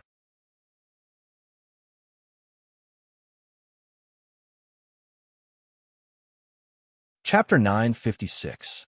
Feeling the soft and fragrant marshmallow hugging her, Annie's heart almost melted as she looked at the little guy's beautiful eyes, which were as beautiful as the stars above the Arctic glacier. At the same time, she was overwhelmed with disbelief. Brother Shi, are you kidding me? Is this really Lu Tingxiao's son? Lu Tingxiao's son? Are you sure? Xianxia nodded. Yes, I'm sure. He is Lu Tingxiao's son, Xiao Bao. What do you think? I didn't lie to you, right? Isn't he cute? Annie nodded so hard that her head almost fell off. He's so cute. What should I do? I didn't remember to prepare a gift for you when we first met. Annie scratched her ears and cheeks anxiously while fumbling around on her body. She took off the candies and chocolates from her pocket, the small medicine bag from her waist, and even the diamond necklace from her neck, and stuffed them all into Xiao Bao's arms. This attitude, it was a complete 180 degrees change. Just a second ago, Xiao Bao was telling her how miserable stepmothers were and how bad stepsons were. Xianxia kept the candies and chocolate for Xiao Bao and returned the small medicine bag and diamond necklace. These are too expensive. Don't give them to him. He's still young and doesn't need them. You're right. Lu Tingxiao is so rich. Annie muttered as she took back the diamond necklace and stuffed the red medicine bag into Xia's hands. Keep this. It's my latest prescription. The herbs inside can protect almost all kinds of poisonous insects. It works. Xianxia took it with a smile. Then I'll thank Aunt Annie on behalf of Xiao Bao. Next time, if I have a chance next time, I'll prepare better. I was in a hurry this time and didn't expect to see Xiao Bao. Annie said embarrassedly. At this moment, Annie didn't mention it's hard to be a stepmother at all. She really couldn't say it in front of such a cute little thing. Such a cute kid. No wonder brother she likes him so much. Xianxia and Annie sat on the sofa again. Xiao Bao sat between them and was curiously studying the small medicine bag in his hand. It's incredible. How can Lu Tingxiao's son be so cute? Annie stared at them for a long time, but still couldn't calm down. Although they do look a lot like Lu Tingxiao, it doesn't make sense that they're so cute. Annie stared at it, and suddenly stared at Ning Shi.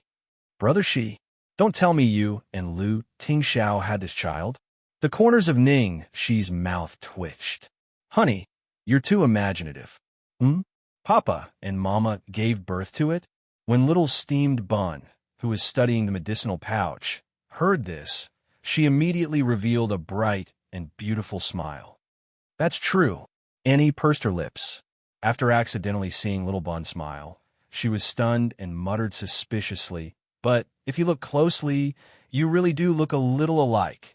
Do I look like that? Where? Ning Shi raised her eyebrows. Annie nodded. Yes. Maybe you didn't notice, but I took a closer look just now. When he smiles, he really looks like you, especially the eyes. As Annie spoke, she suddenly thought of a crucial question.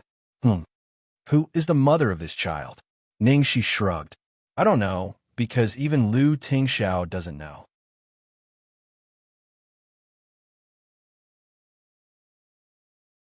Chapter 9:57. Annie was instantly enraged. This man's private life is too messy. He doesn't even know who his son's mother is. Annie deliberately lowered her voice and muttered to herself, considering that Xiao Bao was here.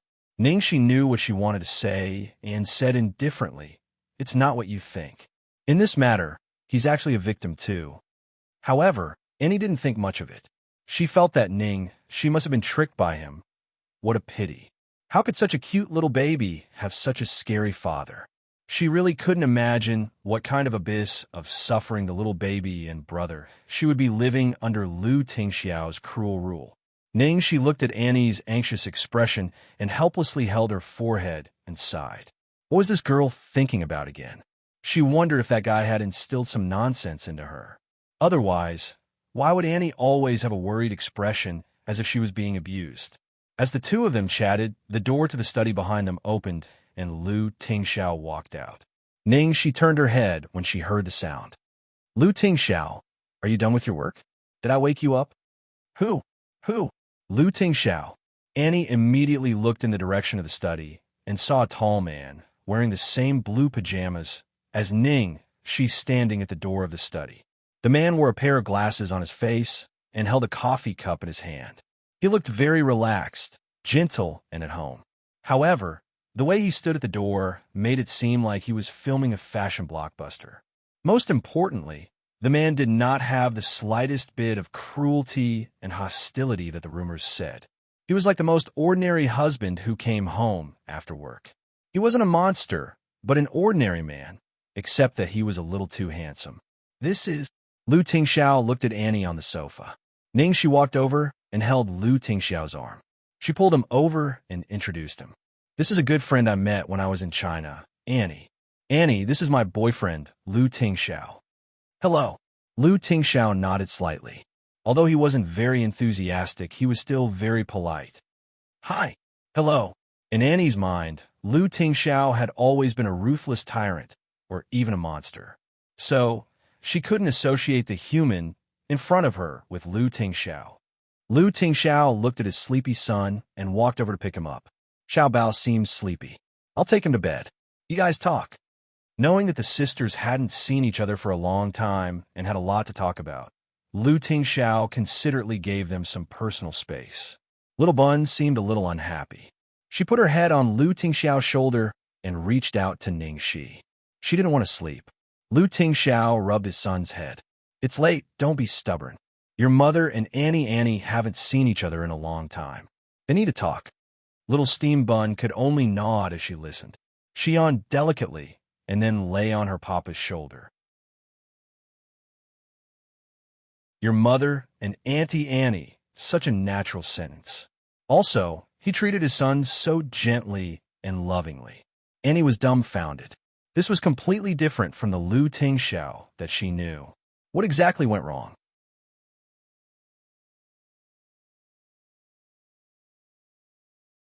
Chapter 9:58. Annie, what are you thinking about? Xianxia waved her hand in front of Annie, who was in a daze. Brother Shi, is he really Lu Tingxiao? Why does he look like a human being? No, I mean he looks quite gentle. Human being? Xianxia laughed. Of course he is. What else do you think? I thought he was scary. Xianxia touched her chin and thought for a while. Well, strictly speaking, he does have a scary side, but he is gentle in front of me and Xiao Bao. In fact, when I first met him, I also thought he was scary. At that time, I even gave him the nickname the Devil. Hearing this, Annie suddenly understood why she was with Lu Tingxiao. Such a man gave all his gentleness to one person. At first, she thought that maybe brother she treated Lu Tingxiao the same way as the men she had dated before. But now, she gradually became sure that it was not that simple. This time, he was afraid that she was serious. At this time, Xia's cell phone suddenly rang. Sorry, let me take this call. Well, it's okay. Annie said hurriedly. The call was from Xiao Weilon. It should be about the studio. So she picked it up immediately. Hello, Director Xiao. All the 9 sets of clothes have been given. I have just sent the list and information of the donors to your mailbox. Please check it. Xiao Weilon's tone was as neat as ever. Okay, I'll check the mailbox later. Thank you, Director Xiao. The effect of this gift can be seen in at most a month or at least half a month. You just need to wait. During this period, I wonder if we can improve the appearance of the studio. After all, this is not only the place where we work, but also the place where we receive customers in the future. Fortunately, you reminded me.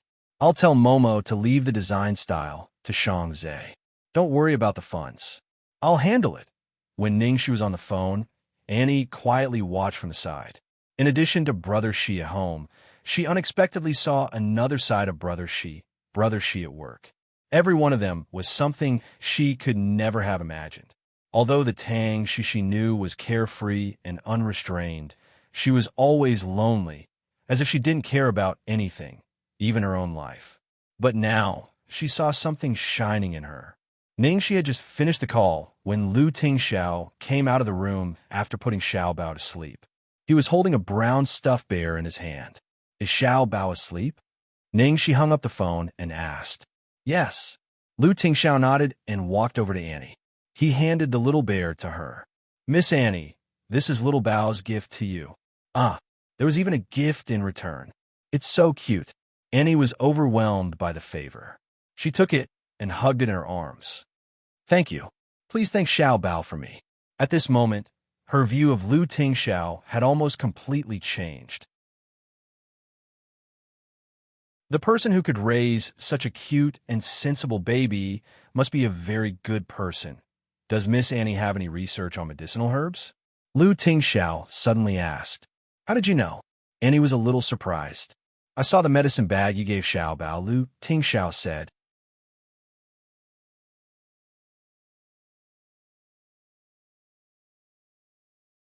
Chapter 9:59.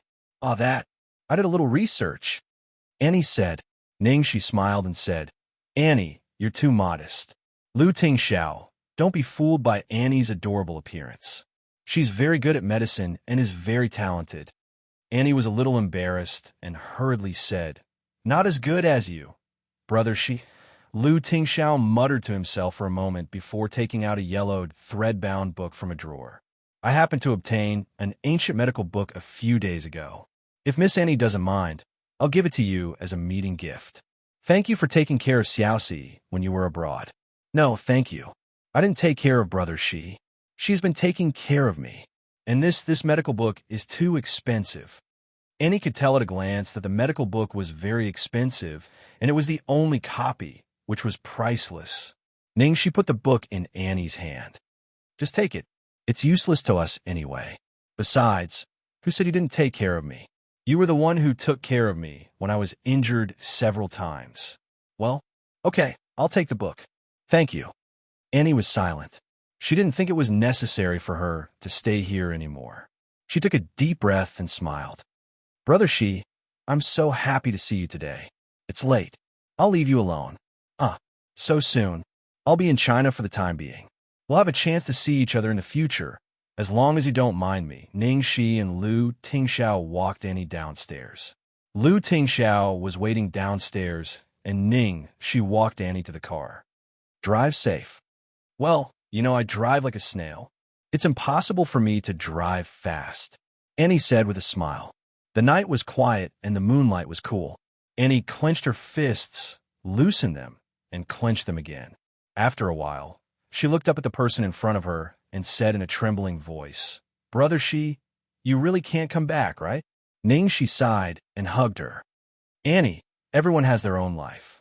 I'm like that, so are you. Live your life well and don't worry about me. I'll live well too." Annie sniffled. "I admit that I was really worried before I came, but Xiaobao is so cute, and Lu Tingxiao is also a good person. Brother Shi, I wish you happiness." Apart from this sentence, it seems that anything else I say is unnecessary. "Thank you, I will." After saying goodbye to Ning Shi, Annie waved her hand, opened the car door, and started the engine. The car slowly drove away from the apartment. In the rearview mirror, she vaguely saw the man draping a thick coat over the girl's body in front of the building behind her. The girl raised her head and smiled at him. The two of them chatted as they hugged each other and went upstairs. It turned out that brother, she was a good person, really a good person. She had someone she loved, a dream, and a career. Life was much better than before. Why let her come back? They went upstairs. As soon as they opened the door and entered the room, Ning Shi hugged Lu Tingxiao's waist and raised her head to thank him. "Boss, thank you." Lu Tingxiao leaned against the door. "Thank me for what?" Ning Shi raised her head and looked at the man in front of her seriously. "Thank you for being so nice to my friend. You know that she is from that side, right?" Lu Tingxiao said, "I just need to know that she is someone you cherish."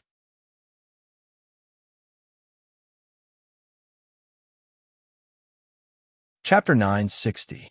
Ning Shi thought for a moment and guessed with a smile.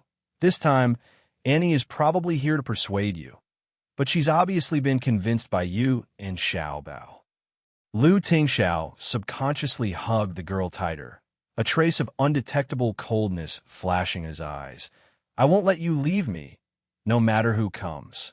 I won't leave you either, no matter who comes." There was an abandoned, luxurious villa in the north of the city, which used to be the residence of the rich and powerful in the capital. As time passed, because no one lived in it for a long time and people died in it, there were often horrible incidents. Now, it had become a famous haunted house. Not only could it not be sold, no one dared to go near it for dozens of miles. At this moment, a black car slowly stopped in front of the villa in the night. A girl in a cloak got out of the car and walked towards the door. With a creak, the girl reached out and pushed open the heavy door of the living room.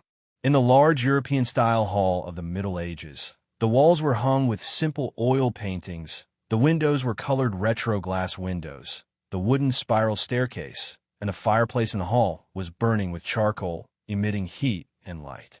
On the sofa opposite the fireplace sat two men and a woman. The man sitting alone on the sofa was wearing gold-rimmed glasses and was wiping a soft sword in his hand. On the opposite sofa was an older middle-aged man who was flipping through a thick German book on his knees. Next to the man was a beautiful woman with a hot body. She was bored to death and tilted her head with one hand while twirling a gun in the other. Seeing that Annie had returned, the beauty put away her gun and immediately stood up to greet her. "Annie, baby, how is it? How is it? There won't be a problem with you. Little junior sister can't bear to see you cry." Hearing this, Annie lowered her head and said weakly with a listless expression, "Sister Xiao, I'm sorry. I've let everyone down." "How come?" Feng Xiao said, looking at the stuffed bear in her arms curiously. "Where did this thing come from?" Hearing this, Annie's little face instantly lit up, and she said happily, "Xiaobao gave it to me." "Oh, right. Xiaobao is Lu Tingxiao's son. He's very, very cute, especially his beautiful eyes, as pretty as brother Shi. And he's very obedient and sensible. I gave him a small medicine pouch, and he gave me this in return. Also, Lu Tingxiao gave me a medical book to thank me for taking care of brother Shi when I was abroad." Lu Tingxiao is completely different from what you described him to be. He's very kind and isn't as scary as the rumors say. He's very gentle to Brother Xi and very polite to me. He's very gentlemanly and polite. Annie's clear and melodious voice echoed in the spacious hall like a skylark. Feng Xiao Xiao. Tang Yi.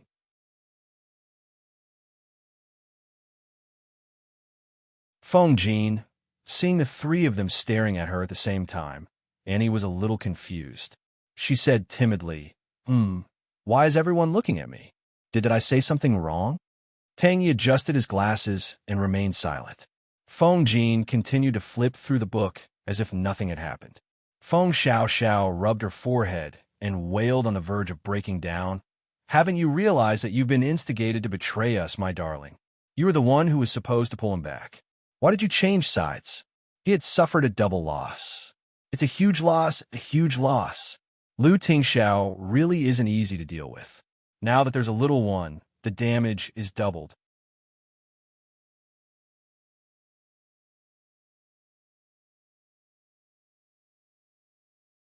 Chapter 961. Annie seemed to have realized it too. She said tearfully, what should we do now? She didn't know what was wrong with her. She had unknowingly forgotten about her mission and was even convinced in the end. Feng Xiao Xiao spread out her hands. Eldest senior brother used force last time. This time, it's your turn. It's useless now. What else can we do? Due to Annie's failure, the atmosphere was heavy. No one said a word. At this moment, a faint voice came from one of the rooms upstairs. Little bait, a bear, and a lousy book are enough to buy you over? The voice echoed in the empty hall. It was cold and frightening. Annie's shoulders trembled when she heard the voice. Her face turned pale. She looked up and said, no, it's not like that. Lu Tingxiao is really like the rumors say. Annie heard the cold voice upstairs and saw Feng Xiao Xiao's anxious gaze. She immediately fell silent and didn't dare to say anything good about Lu Tingxiao. You've all grown up. Who allowed you to bring her back? Annie didn't dare to say a word. Feng Xiao Xiao rubbed her nose and acted like a quail. Tang Yi was about to speak when Feng Jin pressed his shoulder. Feng Jin said, I came up with the idea. It'll be great if she can come back. If not, we won't lose anything. She'll come back. She'll cry and beg me to let her come back. Annie and Feng Xiao Xiao's expressions darkened at the man's gloomy voice. Feng Jin said expressionlessly, Satan, we've just arrived in the country. The most important thing now is to establish a foothold. Please don't be distracted. Moreover, this is Lu Tingxiao's territory. There's no need to alert him now. As for Tang Shi, please leave it to me. I'll give you a satisfactory answer. Finally, there was dead silence in the house, and no sound came from upstairs. They seemed to have agreed with Feng Jin's words. Feng Xiao Xiao's eyes flashed with worry when she heard Feng Jin's words. She smiled ingratiatingly and leaned in front of Feng Jin. Mr. Advisor, what do you plan to do? Feng Jin glanced at her, then at Annie and Tang Yi. He said coldly, carry out your duties. This isn't something you should worry about. With that, he turned around and left. Feng Xiao Xiao scratched her head as she watched Feng Jin leave. Feng Jin is different from us. We're friends with little junior sister, so we wouldn't really hurt her. But he's different. I don't know what he's trying to do. Tang Yi's thin lips parted slightly. Feng Jin is right. This isn't something we should worry about. As for little junior sister, there will be people who will worry about her. This matter ends here. No one is allowed to interfere without permission. After Feng Jin and Tang Yi left, Feng Xiao Xiao immediately pulled Annie to the side and asked anxiously, Annie, what exactly happened? Hurry up and tell me. Annie sat on the sofa, glanced at Feng Xiao Xiao, and said, Brother, she is beautiful in female clothes. Lu Tingxiao is very gentle, and Xiao Bao is very cute, obedient, and adorable. The three of them are very happy. That's all. Feng Xiao Xiao. All right, I won't ask anymore. My baby Annie has obviously been completely instigated.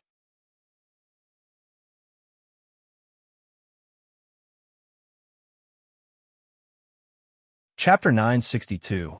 Xiao Weilon had predicted that it would take half a month to a month, but in fact, it was even shorter than she had predicted. First, it was the birthday party of Miss Wang, a socialite in the capital.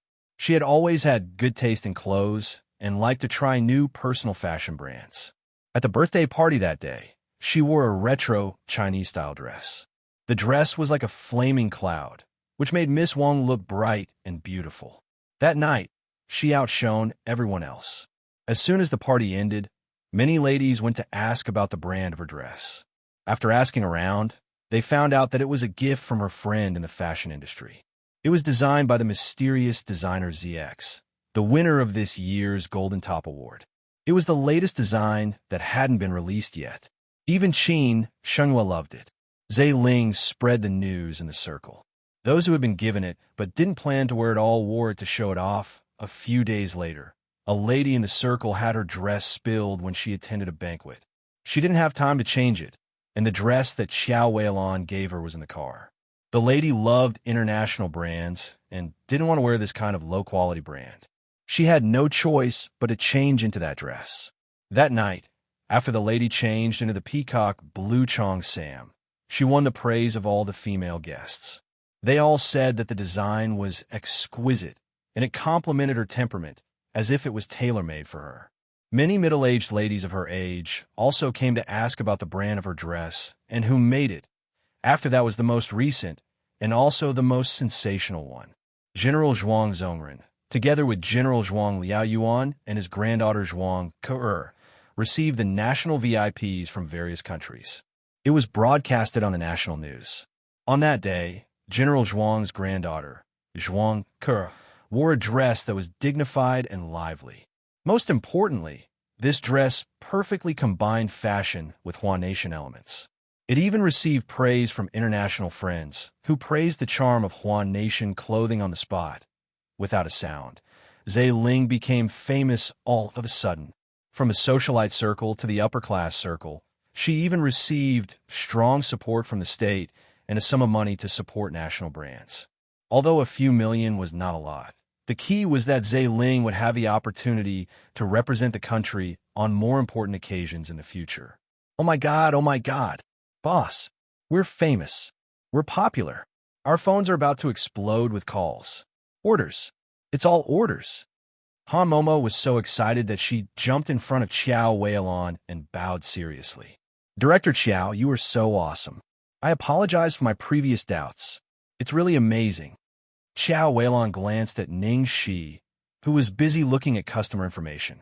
In fact, I just want to find a way to open up the market.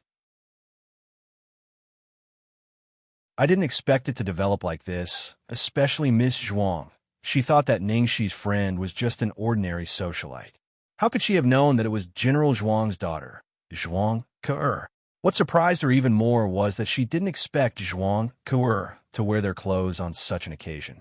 Usually, the clothes worn on such occasions were checked by a professional stylist.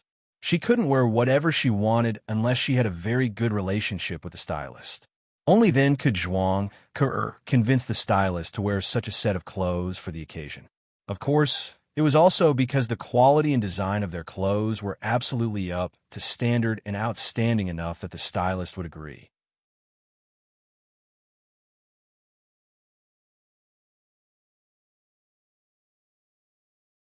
Chapter 963. Hearing Xiao Weilon's words, Ning Shi looked up from the pile of documents and sighed. To be honest, I was shocked too. I owe her a big favor. I must treat her to a big meal after this. Boss, there are so many orders. Should we start making new products now? I'm afraid we don't have enough manpower now. There are only 10 craftsmen making advanced customizations. Ning Shi looked in Xiao Weilon's direction. Director Xiao, you should have a plan, right? Since Xiao Weilon dared to propose the desperate method of sending clothes directly, she must have a plan next. Xiao Weilon said briskly, my plan is to temporarily decline all orders. If they ask, just tell them that the goods are out of stock. All advanced customizations need to be booked 3 months in advance. Customers who book successfully will be served one-to-one by our team and tailored according to their image and temperament. Decline all orders? All? Han Momo's eyes widened in shock. It was all money, much more money than last time. But this time, she was not so impulsive. Instead, she carefully thought about Xiao Weilan's intentions. Director Xiao, you mean that the rarer something is, the more valuable it is? Xiao Weilan nodded. That's right. For customers, it's easier to get rid of things that are too easy to get. The more they can't buy it, the more precious it will be to them. If they take everything they want, they will soon lose interest and even feel that everyone's clothes can't show their uniqueness. This is why history's popularity in the circle of socialites passed so quickly. For a small profit, they will ruin the high-end market. Ningxi snapped her fingers. Okay, let's do that. We also need to renovate the store, prepare supplies, and recruit staff during this time. Xiao Weilan paused and then continued. In addition, there's another piece of good news. The time is ripe. I've already selected several agents with good strength. Our physical flagship store can be opened. Wow! Hooray! Han Momo pulled Gong Xianxia and cheered excitedly. She was also filled with emotion. Finally, they had finally made it. Xianxia, are you okay? After the flagship store, we will definitely need a lot of ready-made clothing designs. She asked with concern. Gong Xianxia smiled and took out a huge stack of design drafts from the drawer. I've already prepared them. Ningxi's eyes glowed as he stared at the design drafts. With just a glance, he knew that they were the best works of his inspiration. Damn, too awesome. My partners are all too reliable. It feels so safe. Boss, you are the one who gives people the most sense of security. You can always do things that I think are absolutely impossible. Han Momo said with her starry eyes. In fact, she also said what Gong Xianxia was thinking at the same time. All right, stop flattering me. I'll definitely give you a raise next month. There's even a bonus. Boss, I love you. Okay, go to work. I'll take a call. The phone rang. She walked to the balcony and answered the call. Congratulations, Boss Ning. Xianxia's voice came from the other end of the line. She smiled. I don't deserve to be called Boss Qin. Don't be humble. Even I have to praise you for developing to this stage in such a short time. What's more, I didn't expect you to subdue my trump card so quickly. TSK. Looks like I won't be able to take back this trump card after this year. Xianxia joked. She raised her eyebrows. Sigh.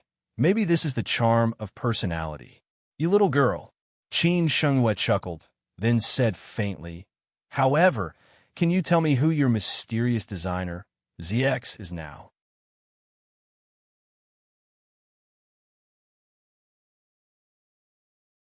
Chapter 964. She was silent for a moment, then asked, I wonder, do you know the predecessor of history? The predecessor of history. Nikhang?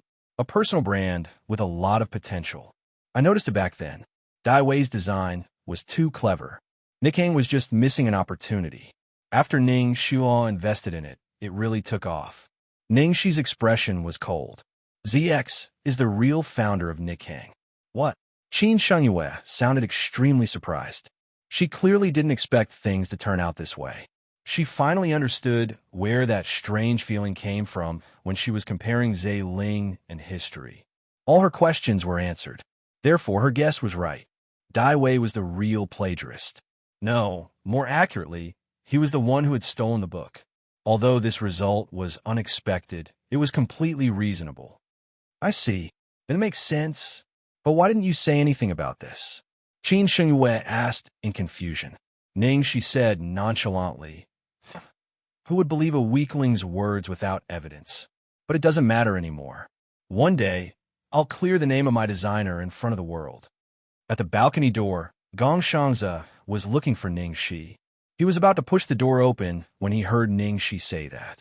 Without warning, his eyes turned red, and his heart felt like it was hit by something. The young man clenched the design draft in his hand, took a deep breath, and left quietly. TSK, you're talking big, aren't you? Xianxia smiled. Somehow, she felt that it wasn't a big deal to her. Then I wish you good luck. Remember to buy me dinner. Of course. In the following period of time, Many socialites and rich young men who wanted to please women called Ling almost every day to ask about it. Some even came in person. However, no matter how powerful or famous they were, or how much money they offered, it was all to no avail. Ling's reply to the public was that it was out of stock and they needed to make an appointment in advance. It was hard to get an advanced custom-made piece from Ling. Even so, the number of appointments only increased. It was half a year later, and it was still increasing. Many of the socialites, especially the upper-class ladies, were financially strong and business-minded. They offered to represent Ling's ready-made clothing, which would also greatly expand Ling's business. In just over a month, Ling had opened a main store and 3 branches in the capital city. They were also expanding their business in other provinces. If all went well, they could plan to enter the international market next year. At night, at the Platinum Gold Palace, Xianxia specially cooked a sumptuous dinner and opened a bottle of red wine, which was rare for her. Congratulations. Lu Tingxiao raised his glass to the girl. Looking at the godlike man in front of her, Xianxia lightly touched the man's wine glass, raised her head and drank. Thank you. When Little Bun saw this, he immediately picked up his glass of milk, unwilling to be outdone. Xianxia chuckled and clinked glasses with him. She propped her chin on her hand and sighed.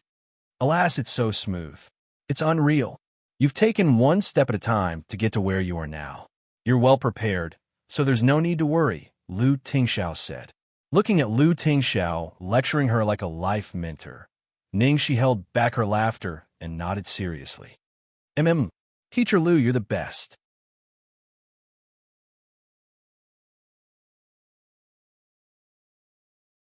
Chapter 965.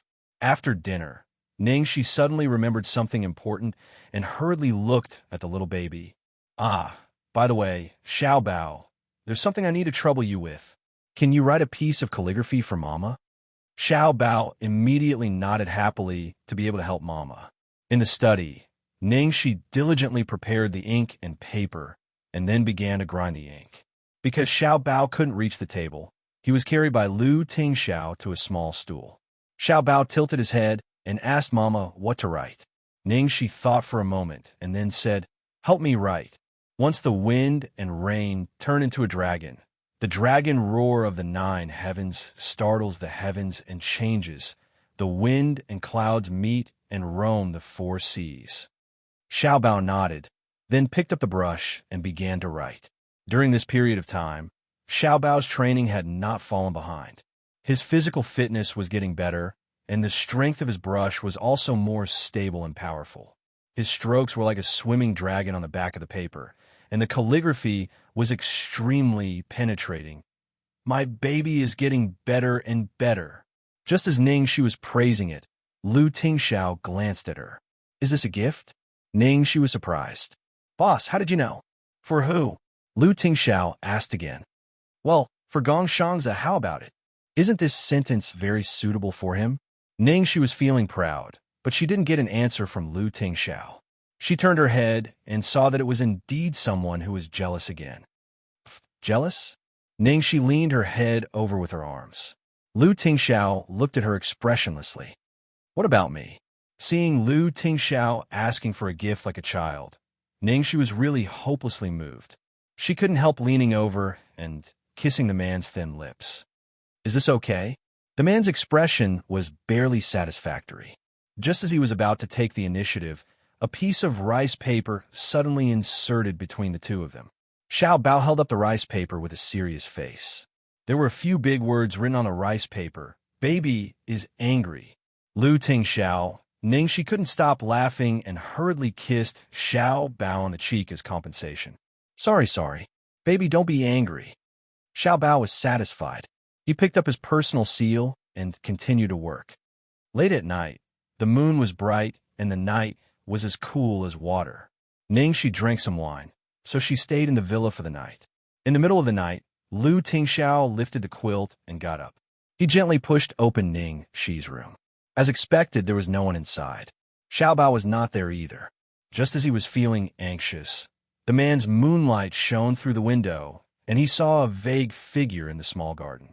Lu Tingxiao picked up the blanket on the bed and hurried downstairs. The night breeze gently caressed the leaves. Under the moonlight, Lu Tingxiao saw a girl sitting on a swing with a can of wine in her hand. "It's already so late. Why aren't you sleeping?" Lu Tingxiao quickly walked over and draped the blanket over the girl's shoulders. He also felt her hands to see if they were cold. "Boss!" Seeing the man, Xianxia immediately clung to him like a koala and rubbed her head against the man's neck. "I'm happy. I'm so happy I can't sleep." "Are you that happy?" Lu Tingxiao stroked the girl's head with a helpless expression. Xianxia nodded repeatedly with an extremely serious expression. "Of course I'm happy. I'm one step closer to marrying Boss." Lu Tingxiao was obviously stunned. Then he coughed lightly and said calmly, "Well, you should be happy."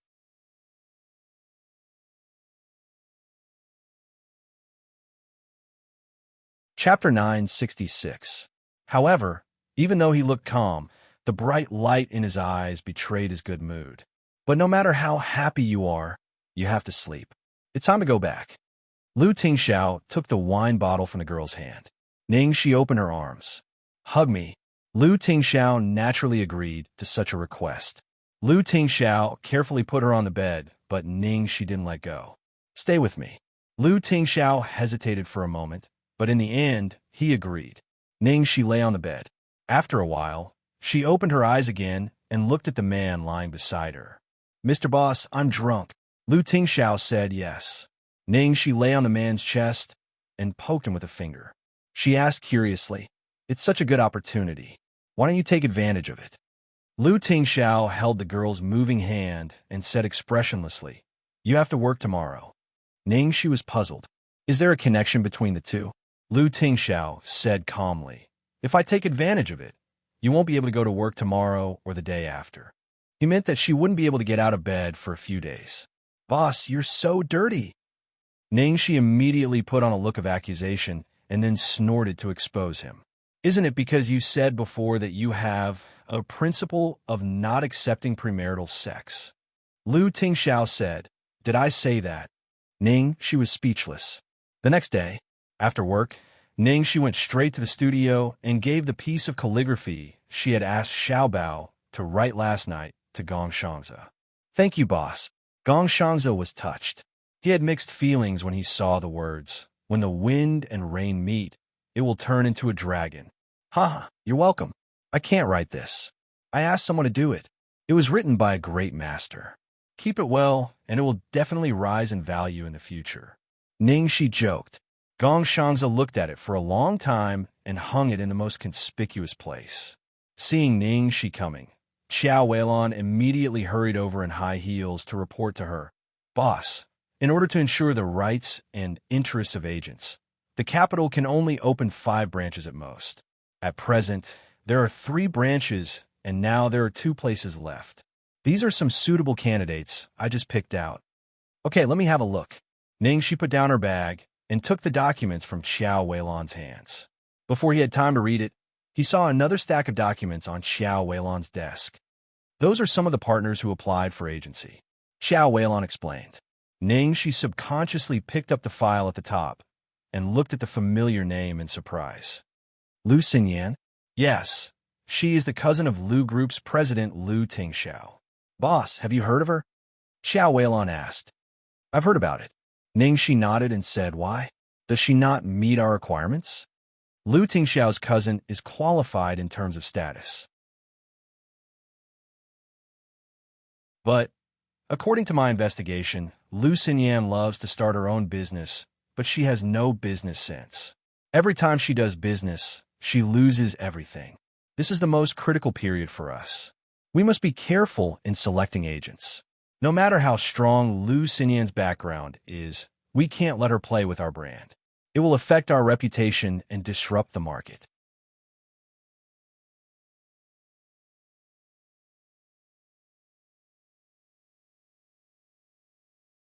Chapter 967. Xiao Weilan was worried that she was worried about Lu Xinyan's identity, so she explained to her. She smiled ambiguously. That's good. I don't want to cooperate with this person either. Boss. A large number of branches are out of stock. We need to urgently transfer a batch of goods from the main store. Han Momo ran in breathlessly with the phone in her hand. How many sets do you need? Ningxi asked.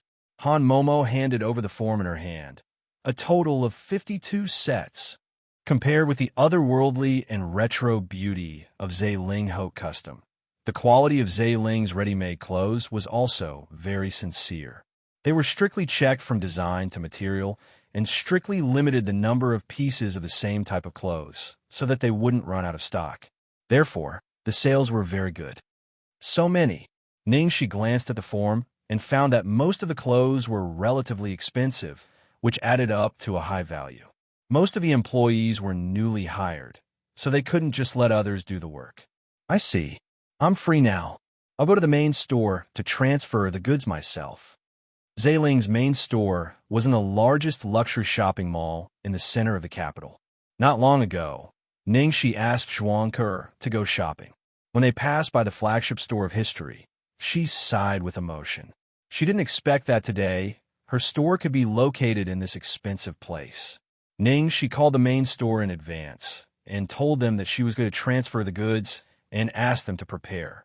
Then she rushed to the central shopping mall with the driver.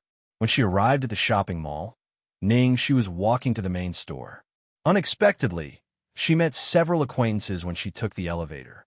In the elevator, Guanxiao was holding a noble and elegant woman intimately and talking to her with a smile. Next to the woman was a lovely girl who was also coaxing the woman. Guanxiao, Yin Rui, Lu Xinyan. When Ningxi realized who was in the elevator, she had already stepped into the elevator. Behind her, the door of the elevator closed automatically. At the same time, the three people in the elevator were also stunned when they saw Ningxi. The atmosphere was a little strange. Miss Ning, what a coincidence. We meet again. Guanxiao was the first to speak. Guanxiao was wearing the latest champagne-colored Prada dress suit, carrying an LV bag worth hundreds of thousands of yuan in her hand, and all the jewelry on her body was precious. Her posture was calm and elegant, as if there was no grudge or conflict between her and the person in front of her. After a brief moment of surprise, Yin Rui looked at Ningxi calmly and did not speak. Miss Guan, Miss Lu, Mrs. Lu. Ningxi only nodded slightly as a greeting, as long as the etiquette was passable. Then she stood quietly at the side, not intending to speak more. How unlucky. I was just happily shopping.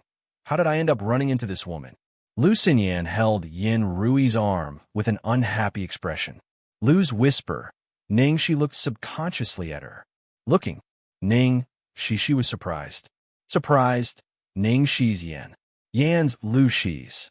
The ink and bird pattern dress on Lu Xinyan was obviously Zhe Ling's high-end custom-made dress. Ningxi had seen it in Gong Shanz's design draft and was very impressed. However, this was not the one Xiao Weilon had sent before, because Lu Xinyan was not on the list. It was probably an order made before the studio released the news that the goods were out of stock.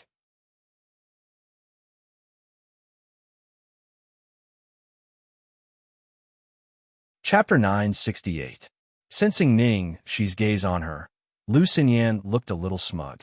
She held Yin Rui's arm and said, Auntie, I'll take you to a great clothing store later. It just opened recently, and I'm sure you'll like the style of the clothes there. Yin Rui smiled helplessly. How can I wear the clothes that you girls like? No. There are many that suit you too, especially someone as elegant as you. Besides, you look like a little girl standing next to me, and Xiao Jiejia. What a glib tongue. How can you spout nonsense? Although Yin Rui said so, she was still elated. All women cared about their looks, no matter how old they were. However, to be fair, Lu Xinyan's words were not exaggerated. Compared to people of her age, Yin Rui did take good care of her looks. Auntie, Xinyan isn't joking. When I was shopping with you, I met a few acquaintances who asked me when I had a sister. Guanxiao said with a smile. Yin Rui, who was at the side, was amused by the two girls and couldn't stop laughing. Guanxiao seemed to be making Yin Rui happy, but in fact she was saying it for Ningxi to hear, a few times. This meant that Guanxiao and Yin Rui were very close, and they often went shopping together. But I'm afraid most of the new brands are not very reliable, right? Guanxiao said worriedly. Lu Xinyan quickly said, Sister Xiao, don't worry. Do you remember the peacock blue qipao that Mrs. Feng wore at the banquet last time? Auntie, didn't you say it was beautiful? That qipao is the brand of the family I'm talking about. A few days ago, when Miss Zhuang and General Zhuang represented the country to receive foreign VIPs, she also wore this brand. It's a pity that premium custom-made clothes can't be bought anymore. You have to book it at least 3 months in advance. But I went to the specialty store last time, and the ready-made clothes are also very good. You can wear them normally, and the main store has more styles. Really? Yin Rui was a little tempted by Lu Xinyan's words. The gown that Mrs. Feng wore last time left a deep impression on her. It was indeed very good, and it was also the style that she liked. For a member of the Zhuang family to wear such attire to attend a reception of this level, there should be some sort of guarantee. Yes. Eldest aunt, just believe in my foresight. Do you think the clothes I'm wearing look good? Not bad, very nice, right? This is one of the items I managed to snatch before I ran out of stock. The elevator slowly ascended, and as they spoke, they arrived at their destination. Ning, she was going to Zailing's flagship store. Lu Xinyan, Guanxiao, and Yin Rui happened to be going there too, so the four of them got off the elevator together. Seeing that Ning, she also got off the elevator, Lu Xinyan looked displeased, but she couldn't say anything. She just snorted and left with Yin Rui. In order to get rid of Ning, Lu Xinyan deliberately pulled Yin Rui and walked very fast. Ning, she didn't want to get too involved with them. It would be awkward if they walked together, so she deliberately fell behind. Halfway there, her phone rang. It was the manager of the main store. He told her that the goods were being transferred and asked her to wait for a while.